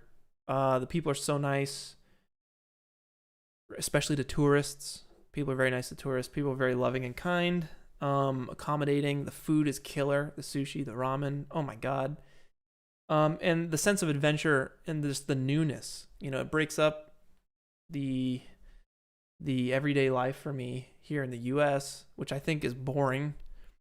We have like no history here. It's all just like we're so young.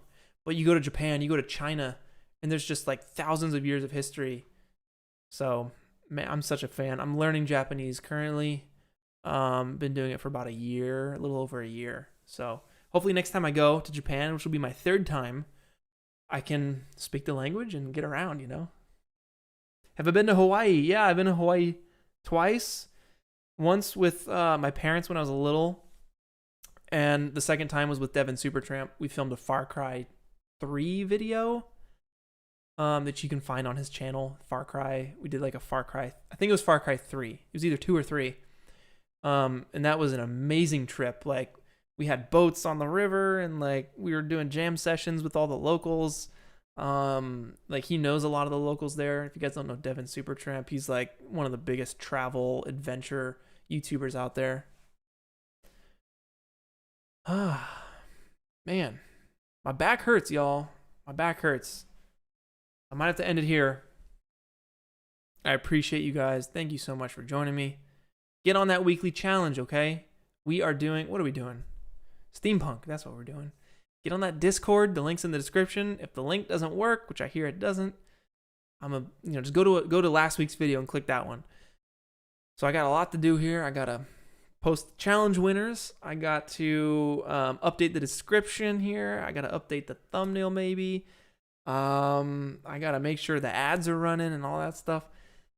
So I got a lot to do before I call it a day. So guys, thank you so much for your time. Thanks for joining me, and you guys will be here next week, right? Subscribe if you're not. Get the notifications. I'll see you next here on the live. Next here. God, I've lost my mind at the end of this thing. I'll see you next week on the live stream, okay, guys? Y'all have a good one. I'm going to call it. Peace out, y'all. Love you. Thanks for the support. Later, guys.